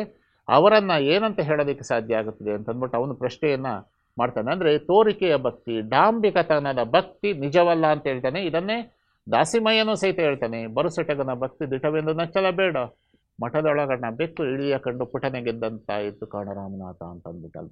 ಅಂದರೆ ಡಾಂಬಿಕತೆಯನ್ನು ಇಲ್ಲಿ ಖಂಡಿಸಿರುವುದನ್ನು, ಈ ಮಾಚಿದೇವ ಖಂಡಿಸಿರುವುದನ್ನು ನಾವು ನೋಡ್ಬೋದು. ಮತ್ತೊಂದು ವಚನ ಹೇಳುತ್ತೆ, ಸದ್ಭಕ್ತಿಯ ನಿಜನಿಷ್ಠೆಯ ತಿಳಿದು ಸತಿಸುತರಿಗೆ ಸನ್ಮಾರ್ಗವ ತೋರಿ ನಿರ್ವಂಚಕದಿಂದ ಆಚರಿಸಬಲ್ಲಾತನೇ ಅಚ್ಚಶ್ಚರಣ ಕಲಿದೇವರ ದೇವ ಅಂತ. ಸದ್ಭಕ್ತಿಯಿಂದ ಒಳ್ಳೆಯ ರೀತಿಯಲ್ಲಿ ಭಕ್ತಿಯನ್ನು ಅನುಸರಿಸೋದಾಗಿರ್ಬೋದು, ನಿಜವಾದಂಥ ನಿಷ್ಠೆಯನ್ನು ಶಿವನಲ್ಲಿ ಮತ್ತು ಚರಣರಲ್ಲಿ ಇರಿಸ್ಕೊಂಡಿರುವಂಥದ್ದಾಗಿರ್ಬೋದು. ಅಷ್ಟೇ ಅಲ್ಲ, ತನ್ನ ಪತ್ನಿಗೆ, ಮಕ್ಕಳಿಗೆ ಸನ್ಮಾರ್ಗವನ್ನು ತೋರಿಸುವಂಥದ್ದು, ಸರಿದಾರಿಯನ್ನು ತೋರಿಸುವಂಥದ್ದು, ಮತ್ತು ನಿರ್ವಂಚನೆಯಿಂದ ಅಂದರೆ ಆ ವಂಚನೆಯನ್ನು ಮಾಡಿಕೊಳ್ಳದೆ ಆಚರಿಸಬಲ್ಲನೆ ಅಂತ. ನಾವು ಇದನ್ನು ಆತ್ಮಸಾಕ್ಷಿ ಅಂತ ಕರಿತೀವಿ. ಆತ್ಮಸಾಕ್ಷಿ ಅಂತಂದರೆ ನಮಗೆ ನಾವು ಮೋಸ ಮಾಡ್ಕೊಳ್ಬಾರ್ದು. ನಾವು ಅಕಸ್ಮಾತ್ ಸುಳ್ಳು ಹೇಳಿದರೆ ಬೇರೆಯವ್ರಿಗೆ ಗೊತ್ತಾಗೋದಿಲ್ಲ, ಆದರೆ ಅದು ನಮಗೆ ನಾವು ಮಾಡಿಕೊಳ್ಳುವಂಥ ಮೋಸ ಅದು. ಅದಕ್ಕೋಸ್ಕರ ಹೇಳ್ತಾನೆ, ನಿರ್ವಂಚಕದಿಂದ ಅಂದರೆ ಆತ್ಮಸಾಕ್ಷಿಯಾಗಿ ನಾವು ಆಚರಿಸಬೇಕು ಅಂತ ಹೇಳ್ತಾನೆ. ಅದೇ ನಿಜವಾದಂತಹ ಶರಣನ ಗುಣ. ಆ ಮೂಲಕ ದೇವನನ್ನು ನಾವು ಮೆಚ್ಚಿಸಬಹುದು ಅಂತಂದ್ಬಿಟ್ಟು ಹೇಳ್ತಾನೆ. ಮತ್ತು ಅಹಂಕಾರ ಇರಬಾರ್ದು ಅಂತಲೂ ಸಹಿತ ಹೇಳ್ತಾನೆ. ಮುಂದಿನ ವಚನದಲ್ಲಿ ನಾವು ನೋಡ್ಬೋದು, ಅರಸನ ಭಕ್ತಿ ಅಹಂಕಾರದಲ್ಲಿ ಹೋಯಿತು. ಅವನು ಹಾಕಿಕೊಳ್ಳುವಂಥ ವೇಷ ನಾನು ಸಹಿತ ಪೂಜೆ ಮಾಡ್ತೀನಿ ಅನ್ನುವಂಥದ್ದು ಎಲ್ಲವೂ ಸಹಿತ ಅವನ ಅಹಂಕಾರದಲ್ಲಿ ಹೋಗುತ್ತದೆ. ಬ್ರಾಹ್ಮಣನ ಭಕ್ತಿ ಮುಟ್ಟುತಟ್ಟಿನಲ್ಲಿ ಹೋಯಿತು, ಶೀಲವಂತನ ಭಕ್ತಿ ಪ್ರಪಂಚಿನಲ್ಲಿ ಹೋಯಿತು, ಶೆಟ್ಟಿಯ ಭಕ್ತಿ ಕುಟಿಲ ವ್ಯಾಪಾರದಲ್ಲಿ ಹೋಯಿತು. ನೀವು ಕೇಳಿರಿ, ಇಂಥವರ ಭಕ್ತಿಗೆ ಊರ ಮಂದಣ ಡೊಂಬನೇ ಸಾಕ್ಷಿ ಕಲಿದೇವರ ದೇವ ಅಂತ ಹೇಳ್ತಾನೆ. ಅವನು ಹೇಳ್ತಾನೆ, ಅಲ್ಲಿ ಅರಸನ ಭಕ್ತಿ ಅಹಂಕಾರದಲ್ಲಿ ಹೋಯಿತು. ಅಹಂಕಾರ ಅನ್ನೋದು ಭಕ್ತಿಯಲ್ಲಿ ಇರಬಾರ್ದು. ಅದಕ್ಕೇ ಶರಣರ ಜೀವನ ಅಂತಂದರೆ ಅದು ಸರಳತೆಯ ಜೀವನವೇ ಆಗಿರುತ್ತದೆ ಹೊರತು ಅಹಂಕಾರವನ್ನು, ತಮ್ಮ ಅಹಮ್ಮನ್ನು ಪ್ರದರ್ಶಿಸುವಂತಹ ಒಂದು ಜೀವನ ಅಲ್ಲ ಅಂತಂದ್ಬಿಟ್ಟು. ಅದಕ್ಕೋಸ್ಕರ ಇಲ್ಲಿ ಹೇಳ್ತಾನೆ, ಅರಸನ ಯಾರೇ ಆಗಿರ್ಬೋದು, ಭಕ್ತಿಯ ವಿಷಯದಲ್ಲಿ, ದೇವರ ವಿಷಯದಲ್ಲಿ ಎಲ್ಲರೂ ಸಹಿತ ಸಮಾನರು. ದೇವರ ವಿಷಯದಲ್ಲಿ, ದೇವರ ದೃಷ್ಟಿಯಲ್ಲಿ ಎಲ್ಲರೂ ಮನುಷ್ಯರೇ. ನಮ್ಮ ಸ್ಥಿತಿಗೆ ತಕ್ಕಂತೆ ನಾವು ವಿವಿಧ ವರ್ಗಗಳಲ್ಲಿ ಇರ್ತೀವಿ ಹೊರತು ಮನುಷ್ಯರೆಲ್ಲರೂ ಸಹಿತ ಸಮಾನರು. ಅದಕ್ಕೋಸ್ಕರ ಅಹಂಕಾರವನ್ನು ಪಡಬಾರದು ಅಂತಲೂ ಹೇಳ್ತಾನೆ. ಮತ್ತು ಬ್ರಾಹ್ಮಣನ ಭಕ್ತಿ ಮುಟ್ಟು ತಟ್ಟಿನಲ್ಲಿ ಹೋಯಿತು. ಅವನು ಮಡಿ ಮಡಿ ಮಡಿ ಅಂತಲೇ ಬದುಕ್ತಾ ಇರ್ತಾನೆ. ಅವನಿಗೆ ಆ ಭಕ್ತಿಗಿಂತಲೂ ಸಹಿತ ಮಡಿಯನ್ನು ಅಥವಾ ಆಚರಣೆ ಇಟ್ಕೊಳ್ಳುವುದೇ ಅಂದರೆ ತೋರಿಕೆ ಆಗಿಬಿಡುತ್ತೆ ಅದು ಅಂತಂದ್ಬಿಟ್ಟು. ನಮಗೆ ಬೇಡರ ಕಣ್ಣಪ್ಪ ಮುಂತಾದವರೆಲ್ಲರೂ ಸಿಗ್ತಾರಲ್ಲ, ಅವರನ್ನು ನಾವು ನೋಡಿದಾಗ ನಮಗೆ ಅವ್ರಿಗೆ ಯಾವುದೇ ರೀತಿಯ ಈ ಮಡಿಯನ್ನು ಹುಟ್ಟಿಕೊಳ್ಳದೆ ದೇವರನ್ನು ಕಂಡಂಥವ್ರು. ನಮಗೆ ಹರಿಹರನ ರಗಳಗಳಲ್ಲಿ ಬರುವಂಥ ಎಲ್ಲ ಭಕ್ತರು ಸಹಿತ ನಮ್ಗೆ ಇಂಥವ್ರೇನೆ. ನಮಗೆ ಅವ್ರು ಯಾರು ಸಹಿತ ಈ ರೀತಿ ಮಡಿಯನ್ನು ಆಚರಿಸಿದಂಥವ್ರಲ್ಲ. ಆದರೆ ನಿಜವಾದಂಥ ಭಕ್ತಿ ಮನಸ್ಸಿನಲ್ಲಿ ಇದ್ದಂಥ ಭಕ್ತಿಯ ಮೂಲಕವೇ ದೇವರನ್ನು ಕಂಡಂಥವ್ರು. ಅದಕ್ಕೋಸ್ಕರ ಬ್ರಾಹ್ಮಣನ ಭಕ್ತಿ ಒಂದು ಮುಟ್ಟಬಾರದು, ಮುಟ್ಟಬೇಕು, ಇಂಥದ್ರಲ್ಲೇ ಅವನ ಭಕ್ತಿ ನಾಶ ಆಗುತ್ತದೆ. ಮತ್ತು ಶೀಲವಂತನ ಭಕ್ತಿ ಪ್ರಪಂಚದಲ್ಲಿ ಅಂದರೆ ಪ್ರಪಂಚದ ಸುಖ ಅಂದರೆ ಸಾಂಸಾರಿಕ ಸುಖದಲ್ಲಿ ಅವನು ಎಷ್ಟೇ ಒಳ್ಳೆಯ ಒಂದು ಆಲೋಚನೆ ಒಳಗೊಂಡಿದ್ರೂ ಸಹಿತ ಸಾಂಸಾರಿಕ ಸುಖದಲ್ಲಿ ಬಿದ್ದರೆ, ಲೌಕಿಕ ಸುಖದಲ್ಲಿ ಬಿದ್ದರೆ ನಮಗೆ ಭಕ್ತಿಗೆ ಎಲ್ಲೋ ಒಂದು ರೀತಿಯ ಅದೊಂದು ಅಡ್ಡಿ ಅಂತ ಅಂದ್ಬಿಟ್ಟು ಅಂದ್ಕೊಳ್ತಾನೆ. ಆದರೆ ಬದುಕುವಂಥ ರೀತಿ ಸಹಿತ ನಮ್ಗೆ ಅಂಥವರಲ್ಲೂ ಸಹಿತ ಕೆಲವರು ಸಿಗ್ತಾರೆ. ನಮ್ಮ ದಾಸಿಮಯ್ಯ ಮುಂತಾದವರೆಲ್ಲ ಸಿಗ್ತಾರೆ. ದುಗ್ಗಲೆ ಮತ್ತು ಅವರಿಬ್ಬರು ಸಹಿತ ಒಟ್ಟಾಗಿ ಇದ್ದಂಥದ್ದು. ನಮಗೆ ಆಯುಧಕ್ಕೆ ಮಾರಯ್ಯ ಮತ್ತು ಆಯುಧಕ್ಕೆ ಲಕ್ಕಮ್ಮ ಅವರೆಲ್ಲರೂ ಸಹಿತ ನಮ್ಗೆ ಇಂಥವ್ರು ಸಿಗ್ತಾರೆ ನಮಗೆ. ಆದರೆ ಬಹಳಷ್ಟು ನಮಗೆ ಲೌಕಿಕ ಪ್ರಪಂಚದಲ್ಲಿ ಪ್ರಾಪಂಚಿಕ ಸುಖದಲ್ಲೇ ಜನರು ಭಕ್ತರು ಇದ್ದು ಬಿಡ್ತಾರೇನೋ ಅಂತ ಒಂದು ಆತಂಕ ಅವನಿಗೂ ಸಹಿತ ಮಡಿವಾಳ ಮಾಚಿದೇವನಿಗೂ ಸಹಿತ ಇದೆ. ಮತ್ತು ಶೆಟ್ಟಿಯ ಭಕ್ತಿ ಏನಾಯಿತು, ಕುಟಿಲ ವ್ಯಾಪಾರದಲ್ಲಿ ಹೋಯಿತು ಅಂತ ಹೇಳ್ತಾರೆ. ಶೆಟ್ಟಿಯ ಅವನು ಮೋಸದ ವ್ಯಾಪಾರ ಅಂತ ಹಿಂದೆ ಎರಡು ಕಡೆ ಬರುತ್ತೆ ಒಂದು ಪ್ರಸ್ತಾಪ. ಅಂದರೆ ಮೋಸ ಮಾಡುವಂಥ ಗುಣ ಇದ್ದಲ್ಲೇ ಆದರೆ ಅವನು ಎಷ್ಟೇ ದೇವರಿಗೆ ತನ್ನನ್ನು ಅರ್ಪಿಸ್ಕೊಳ್ಳಿ, ಮೋಸ ಎನ್ನುವುದು ಬಿಡದ ಹೊರತು ದೇವರು ಅವನ ಬಗ್ಗೆ ಕರುಣೆಯನ್ನು ತೋರಿಸೋದಕ್ಕೆ ಸಾಧ್ಯ ಇಲ್ಲ ಅಂತ. ಅದನ್ನು ಬಿಡಬೇಕು ಅಂತ. ಇದು ಸ್ವಭಾವಗಳು ನಮ್ಮದು. ನಾವು ಕೆಟ್ಟದ್ದು ಮಾಡೋದು, ಕೆಟ್ಟದ್ದು ಆಲೋಚನೆ ಮಾಡೋದು, ಮೋಸ ಮಾಡೋದು ಎಲ್ಲವೂ ಸಹಿತ. ಅದಕ್ಕೋಸ್ಕರ ಇಂಥವನ್ನೆಲ್ಲ ಬಿಟ್ಟಿದ್ದೇ ಆದರೆ ನಾವು ಶಿವನನ್ನು ದೇವನನ್ನು ನಾವು ಕಾಣಬಹುದು ಎನ್ನುವುದನ್ನು ಇಲ್ಲಿ ಈ ಒಂದು ವಚನದಲ್ಲಿ ಹೇಳ್ತಾ ಹೋಗ್ತಾನೆ. ಮತ್ತೊಂದು ವಚನ ಇದೆ, ವೇದವನ್ನು ಓದಿದರೆ, ಶಾಸ್ತ್ರವ ಕಲಿತರೆ, ಮಾಘ ಮಾಸದಲ್ಲಿ ಸ್ನಾನ ಮಾಡಿದರೆ, ತಲೆಗೂದಲು ಬಿಟ್ಟುಕೊಂಡಿದ್ದರೆ, ತಿರುಗಾಟ ನಡೆಸಿದರೆ, ಕಣ್ಣು ಮುಚ್ಚಿ ಜಪ ಮಾಡಿದರೆ, ಮೌನವಾಗಿದ್ದರೆ ಶಿವಗತಿ ಸಿಗುವುದಿಲ್ಲವೆಂದು, ಕುಲವಳಿದು, ಛಲವಳಿದು, ಮದವಳಿದು, ಮತ್ಸರವಳಿದು, ಗುರುಕಾರುಣ್ಯವ ಪಡೆದು, ಅಂಗದ ಮೇಲೆ ಲಿಂಗವ ಧರಿಸಿ, ಗುರುಲಿಂಗ ಜಂಗಮಕ್ಕೆ ಭಕ್ತಿಯ ಮಾಡಬಲ್ಲಡೆ ಶಿವಗತಿ ಸಿಕ್ಕುವುದು. ಶಿವಭಕ್ತನಾಗಿ ಸತ್ಯ ಸದಾಚಾರ ಭಕ್ತಿ ಒಡೆದು ನಡೆಯಬಲ್ಲಡೆ ಕೈಲಾಸದ ಬಟ್ಟೆ ಬೇರಿಲ್ಲವೆಂದ ಕಲಿದೇವರ ದೇವ. ಕೈಲಾಸದ ಬಟ್ಟೆ ಅಂದರೆ ದಾರಿ, ಕೈಲಾಸಕ್ಕೆ ದಾರಿ ಅಂತ ಹೇಳ್ತಾನೆ. ಕೈಲಾಸಕ್ಕೆ ದಾರಿ ಅಂತಂದರೆ ನೀನು ವೇದವನ್ನು ಓದೋದಾಗಿರ್ಬೋದು, ಶಾಸ್ತ್ರವನ್ನು ಕಲಿಯುವಂಥದ್ದಾಗಿರ್ಬೋದು. ಹಿಂದೆ ಬರುತ್ತದೆ ವೇದ ವಿಪ್ರರ ಮಾತು, ಅವೆಲ್ಲವೂ ಸಹಿತ ಬರುತ್ತಲ್ಲ. ಅದಕ್ಕೆ ಇಲ್ಲಿ ಬರುತ್ತೆ, ವೇದವನ್ನು ಓದೋದಾಗಿರ್ಬೋದು, ಶಾಸ್ತ್ರವನ್ನು ಕಲಿಯುವಂಥದ್ದಾಗಿರ್ಬೋದು, ಅಥವಾ ಮಾಘ ಮಾಸದಲ್ಲಿ ನಾನು ಬೆಳಗಿನ ಜಾವ ಸ್ನಾನವನ್ನು ಮಾಡ್ತೀನಿ ಅನ್ನೋದಾಗಿರ್ಬೋದು, ಅಥವಾ ನಾನು ಗಡ್ಡ ಬಿಡ್ತೀನಿ, ಮೀಸೆ ಬಿಡ್ತೀನಿ ಅನ್ನೋದಾಗಿರ್ಬೋದು, ಅಥವಾ ನಾವು ಸುತ್ತಾಟವನ್ನು ನಡೆಸ್ತೀವಿ ಅನ್ನೋದಾಗಿರ್ಬೋದು, ಅಂದರೆ ಜಂಗಮನಾಗಿ ನಾನು ಏನೇನೋ ಓಡಾಡ್ತಿರ್ತೀನಿ ಅನ್ನೋದಾಗಿರ್ಬೋದು, ಮತ್ತು ಕಣ್ಣು ಮುಚ್ಚಿಕೊಂಡು ಜಪ ಮಾಡುವಂಥದ್ದಾಗಿರ್ಬೋದು, ಅಥವಾ ನಾನು ಮೌನವಾಗಿ ಇರ್ತೀನಿ ಅನ್ನೋದಾಗಿರ್ಬೋದು. ಇವೆಲ್ಲವೂ ಸಹಿತ ಮಾಡಿದ್ರೆ ಶಿವಗತಿ ಅಥವಾ ಶಿವಲೋಕಕ್ಕೆ ಹೋಗ್ಬೋದು, ಅಥವಾ ಕೈಲಾಸ ನಮಗೆ ಲಭಿಸುತ್ತೆ, ಅದು ಮುಕ್ತಿ ಅಂತ ಕರಿಬೋದು. ಮುಕ್ತಿ ಸಿಗುತ್ತದೆ ಅನ್ನೋದಾದರೆ ಇಲ್ಲ ಅಂತ ಹೇಳ್ತಾನೆ. ಹಾಗಿದ್ರೆ ಹೇಗೆ ಸಿಗುತ್ತದೆ ಏನಂತಂದರೆ, ಕುಲವಳಿದು, ಛಲವಳಿದು, ಮದವಳಿದು, ಮತ್ಸರವಳಿದು, ಗುರುಕಾರುಣ್ಯವ ಪಡೆದು, ಅಂಗದ ಮೇಲೆ ಲಿಂಗವ ಧರಿಸು ಅಂತ ಹೇಳ್ತಾನೆ. ನಾವು ನಮ್ಮ ಜಾತಿ ಅಂಥದನ್ನು, ಹುಟ್ಟಿನ ಜಾತಿಯನ್ನು ಬಿಡಬೇಕು, ಸ್ವಭಾವಗಳನ್ನು ಬಿಡಬೇಕಾಗುತ್ತದೆ. ಮತ್ತು ನಾವು ಏನೋ ಇನ್ನೊಬ್ಬರ ಮೇಲೆ ಅಸೂಯೆ ಪಡೋದಾಗಿರಲಿ, ಛಲವನ್ನು ಇಟ್ಕೊಳ್ಳೋದಾಗಿರಲಿ, ಅಥವಾ ನಾನು ಇದೇ ರೀತಿ ಬದುಕಬೇಕು ಅನ್ನೋದಕ್ಕೆ, ಸರಳವಾಗಿ ಬದುಕ್ತೀನಿ ಅನ್ನೋವಂಥದ್ದು ಇದ್ದರೆ ಶಿವಗತಿ ಸಿಕ್ಕುತ್ತೆ. ಮದ ಅಂದರೆ ಅಹಂಕಾರ ಇರಬಾರ್ದು ನಮಗೆ ಅಂತ, ನಿರಹಂಕಾರಿಯಾಗಿರಬೇಕು, ಮತ್ಸರವಿರಬಾರದು ಯಾರ ಮೇಲೂ ಸಹಿತ. ಮತ್ತು ಗುರುಕಾರುಣ್ಯ ಇರಬೇಕು. ಯಾಕಂದರೆ ಗುರು ಮತ್ತು ಶಿಷ್ಯರ ಸಂಬಂಧಕ್ಕೆ ಅತ್ಯಂತ ಪ್ರಮುಖವಾದಂಥ ಪ್ರಾಮುಖ್ಯತೆಯನ್ನು ಕೊಟ್ಟಿರುವಂಥದ್ದು ವಚನಕಾರನವರು. ಗುರುಕಾರುಣ್ಯವನ್ನು ಪಡಿಬೇಕು. ಮತ್ತು ಅಂಗದ ಮೇಲೆ ಲಿಂಗ ಅಂತಂದರೆ ಇಷ್ಟಲಿಂಗವನ್ನು ಇಟ್ಕೊಳ್ಬೇಕಾಗುತ್ತದೆ. ಗುರು ಲಿಂಗ ಜಂಗಮಕ್ಕೆ ಭಕ್ತಿಯ ಮಾಡಬಲ್ಲಡೆ, ಗುರು ಲಿಂಗ ಮತ್ತು ಜಂಗಮರಿಗೆ ನಾವು ಭಕ್ತಿಯನ್ನು ತೋರಿಸಿದ್ದೇ ಆದರೆ ಶಿವಗತಿ ಸಿಕ್ಕುವುದು. ನಾವು ಹಿಂದೆ ಮಾಡಿದಂತೆ ವೇದವನ್ನು ಓದಿದ್ರೆ, ಶಾಸ್ತ್ರವನ್ನು ಓದಿದ್ರೆ ಅಲ್ಲ, ಇವುಗಳನ್ನು ಅನುಸರಿಸಿದರೆ ಶಿವಗತಿ ಸಿಕ್ಕುವುದು. ಮತ್ತು ಶಿವಭಕ್ತನಾಗಿ ಸತ್ಯ ಸದಾಚಾರ ಭಕ್ತಿ ಬಿಡಿದು ನಡೆಯಬಲ್ಲಡೆ ಶಿವಗತಿ ಸಿಗಬೇಕು. ಸಿಕ್ಕಿದ್ದಾದಮೇಲೆ ಸದಾಚಾರದಿಂದ ಇರಬೇಕಾಗುತ್ತೆ, ಭಕ್ತಿಯನ್ನು ಇಟ್ಕೊಳ್ಬೇಕಾಗುತ್ತದೆ. ಇದು ಕೊನೆಯವರೆಗೂ ನಿರಂತರವಾಗಿ ಉಸಿರಿರೋವರೆಗೂ ಸಹಿತ ನಿರಂತರವಾಗಿರಬೇಕು. ಕೈಲಾಸದ ಬಟ್ಟೆ ಬೇರಿಲ್ಲವೆಂದ, ಅದೇ ನಮಗೆ ಮುಕ್ತಿಗೆ ಸಾಧ್ಯತೆ. ಅದು ಬಿಟ್ಟರೆ ಬೇರೆ ದಾರಿ ಇಲ್ಲ ಅಂತ ಅಂದ್ಬಿಟ್ಟು ಇಲ್ಲಿ ಹೇಳ್ತಾನೆ ಅವನು. ಮತ್ತೆ ಶಿವನ ಮುಂದೆ ನಾವೆಲ್ಲ ಯಾರು? ಅದಕ್ಕೆ ಇನ್ನೊಂದು ವಚನ ಇದೆ. ಸಿಂಹದ ಮುಂದೆ ಜಿಂಕೆಯ ಜಿಗಿದಾಟವೇ, ಪ್ರಳಯಾಗ್ನಿಯ ಮುಂದೆ ಪತಂಗದಾಟವೇ, ಸೂರ್ಯನ ಮುಂದೆ ಕೀಟದಾಟವೇ, ನಿಮ್ಮ ಮುಂದೆ ಎನ್ನಾಟವೇ ಕಲಿದೇವರ ದೇವ. ದೇವನೊಬ್ಬ ಜಗವ ಕಾವಾತ ಕೊಲುವಾತ, ದೇವರು ಮುನಿದರೆ ಮರಳಿ ಕಾವಾತ ಕೊಲುವಾತ. ದೇವನೊಬ್ಬ ಜಗವ ಕಾವಾತ ಕೊಲುವಾತ, ದೇವರು ಮುನಿದರೆ ಮರಳಿ ಕಾವವರುಂಟೆ ಅಂತ ಅಂದ್ಬಿಟ್ಟು ಹೇಳ್ತಾನೆ.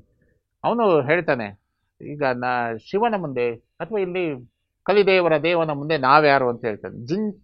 ಜಿಂಕೆ ಸಿಂಹದ ಮುಂದೆ ಯಾವ ರೀತಿ ಇರುತ್ತೋ ನಾವು ಶಿವನ ಮುಂದೆ ಇರಬೇಕಾಗತ್ತೆ ಅಂತಂದ್ಬಿಟ್ಟು. ಅಂದರೆ ಅವನಿಗಿಂತಲೂ ಶ್ರೇಷ್ಠರಲ್ಲ. ಸಿಂಹದ ಮುಂದೆ ಜಿಂಕೆ ಹೇಗೆ ಶ್ರೇಷ್ಠವಲ್ಲವೋ, ಪ್ರಳಯಾಗ್ನಿಯ ಮುಂದೆ ಪತಂಗ ಅಂದರೆ ಚಿಟ್ಟೆ ಹೇಗೆ ಶ್ರೇಷ್ಠವಲ್ಲವೋ, ಸೂರ್ಯನ ಮುಂದೆ ಸಣ್ಣ ಕೀಟ ಹೇಗೆ ಬದುಕಲು ಸಾಧ್ಯವಿಲ್ಲವೋ, ನಿಮ್ಮ ಮುಂದೆ ಎನ್ನಾಟವೇ ಕಲಿದೇವರ ದೇವ. ನಿಮ್ಮ ಮುಂದೆ ನಮ್ಮದೇನೂ ಇಲ್ಲ. ಯಾಕಂದರೆ ಎಲ್ಲ ಸೃಷ್ಟಿ ದೇವರದ್ದೇ ಅಂದಮೇಲೆ ದೇವರ ಒಂದು ಅಣುವಾಗಿ ನಾವಿರ್ತೀವೇ ಹೊರತು ನನ್ನದ್ದೇ ಎಲ್ಲ ಅಂತ ನಾವು ಅಂದುಕೊಳ್ಳಬಾರದು. ದೇವನೊಬ್ಬ ಜಗವ ಕಾವಾತ ಅಂತ ಹೇಳ್ತಾರೆ.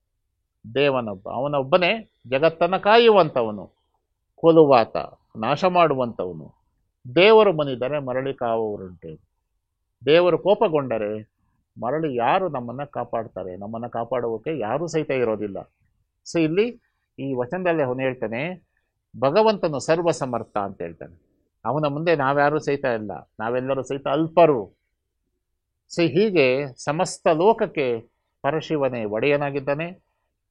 ಅವನು ಆಡಿಸಿದಂತೆ ನಾವು ಆಡ್ತೀವಿ. ಅವನು ಸೂತ್ರಧಾರ, ಉಳಿದವರೆಲ್ಲರೂ ಸಹಿತ ಪಾತ್ರಧಾರಿಗಳು. ಸೊ ಹೀಗೆ ನಾವು ಎಲ್ಲರೂ ಸಹಿತ ಬದುಕಬೇಕು ಅಂತ ಅಂದ್ಬಿಟ್ಟು ಹೇಳ್ತಾನೆ. ಈ ರೀತಿಯಾಗಿ ವಿವಿಧ ರೀತಿಯಲ್ಲಿ 12ನೇ ಶತಮಾನದಲ್ಲಿ ಮಡಿವಾಳ ಮಾಚಿದೇವನು ತನ್ನದೇ ಆದಂತಹ ರೀತಿಯಲ್ಲಿ ಒಂದು ಸುಧಾರಣೆಯನ್ನು ತರೋದಕ್ಕೆ ಪ್ರಯತ್ನ ಪಟ್ಟ. ನಾವು ವಚನಗಳನ್ನು ಅರ್ಥ ಮಾಡ್ಕೊಳ್ಬೇಕಾದ್ರೆ 2 ರೀತಿಯಲ್ಲಿ ಅರ್ಥ ಮಾಡ್ಕೊಳ್ಬೇಕಾಗುತ್ತೆ. ಒಂದೇನಪ್ಪ ಅಂತಂದರೆ ಒಂದು ವಿಶ್ಲೇಷಣಾತ್ಮಕ ಅರ್ಥ ಅಂತಂದ್ಬಿಟ್ಟು ಅನಾಲಿಸಿಸ್ ಅಂತ ಕರಿತೀವಿ. ಇನ್ನೊಂದು ಯಾವುದಪ್ಪ ಅಂದರೆ ಸಿಂಥೆಸಿಸ್ ಅಂತ ಕರಿತೀವಿ. ಸಿಂಥೆಸಿಸ್ ಅಂತಂದರೆ ಇಡೀ ವಚನವನ್ನು ಒಟ್ಟಾರೆ ನೋಡಿದಾಗ ನಮಗೆ ಬರುವಂಥ ಒಂದು ಚಿತ್ರಣ ಇದೆಯಲ್ಲ, ಅದು ಮುಖ್ಯ ಆಗುತ್ತದೆ. ಯಾಕೆಂದರೆ ಅದು ಬೇರೊಂದು ಆಯಾಮಕ್ಕೆ ನಮ್ಮನ್ನು ತೆಗೆದುಕೊಂಡು ಹೋಗುತ್ತದೆ. ಈ ಹಿನ್ನೆಲೆಯಲ್ಲಿ ವಚನಗಳನ್ನು ಅರ್ಥ ಮಾಡ್ಕೊಳ್ಬೇಕಾಗುತ್ತದೆ. ನಾವು ಬಿಡಿ ಪದಗಳನ್ನು ನಾವು ನೋಡಿದ್ರೆ ನಮಗೆ ವಚನಗಳು ನಮಗೆ ಸಂಪೂರ್ಣವಾಗಿ ಅರ್ಥ ಆಗೋದಿಲ್ಲ.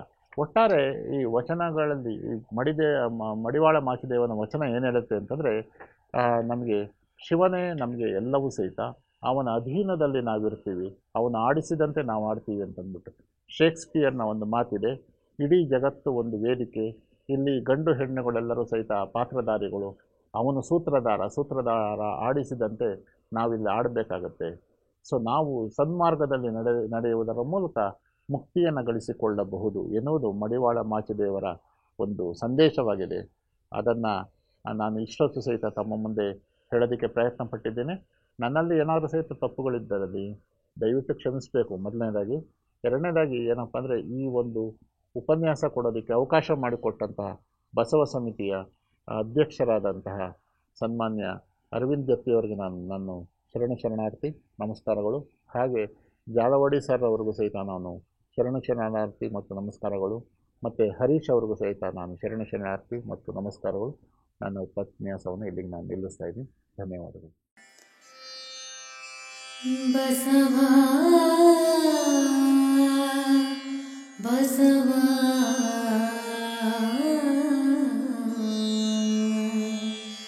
ಬಸವ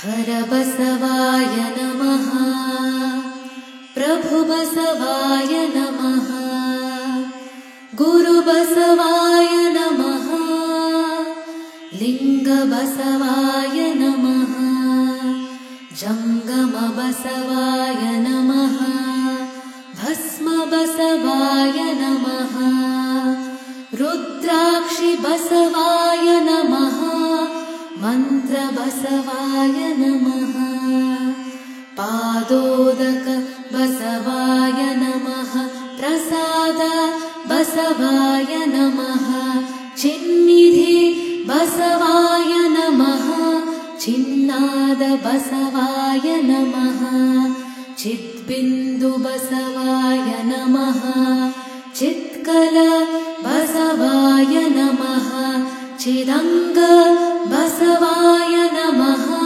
निष्प्रपञ्च बसवाय नमः निरञ्जन बसवाय नमः निर्गुण बसवाय नमः नित्यतृप्त बसवाय नमः अकार बसवाय नमः उकार बसवाय नमः मकार बसवाय नमः नकार बसवाय नमः मकार बसवाय नमः शिकार बसवाय नमः वकार बसवाय नमः यकार बसवाय नमः ओंकार बसवाय नमः ह्रींकार बसवाय नमः संगमेश्वर बसवाय नमः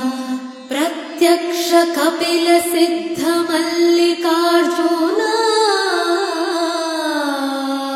बसवाय नमो नमः।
ನಾನಾ ರೋಗಗಳು ಬಂದು ದೇಹವ ಹಿಡಿದಲ್ಲಿ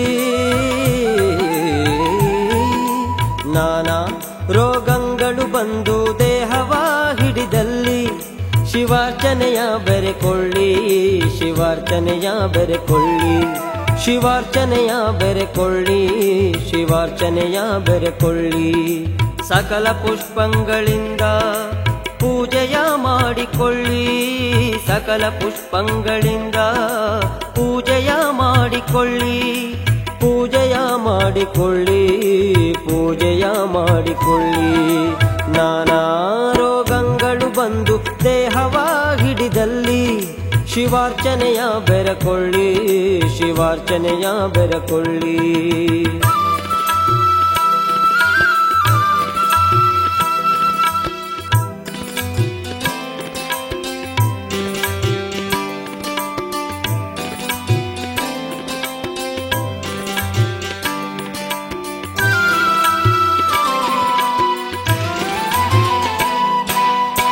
ಪಂಚ ಪಂಚಾಕ್ಷರಿ ಪ್ರಣಮವ ತಪ್ಪದೆ ತ್ರಿಸಂಧಿಯಲ್ಲಿ ನೆನಹುಗೊಳ್ಳಿ. ಪಂಚಾಕ್ಷರಿ ಪ್ರಣಮವ ತಪ್ಪದೆ ತ್ರಿಸಂಧಿಯಲ್ಲಿ ನೆನಹುಗೊಳ್ಳಿ. ಇದರಿಂದ ರುಜದರ್ಪಂಗೆಡುಗು, ಇದರಿಂದ ರುಜದರ್ಪಂಗೆಡುಗು. ಮರುಳ ಶಂಕರ ಪ್ರಿಯ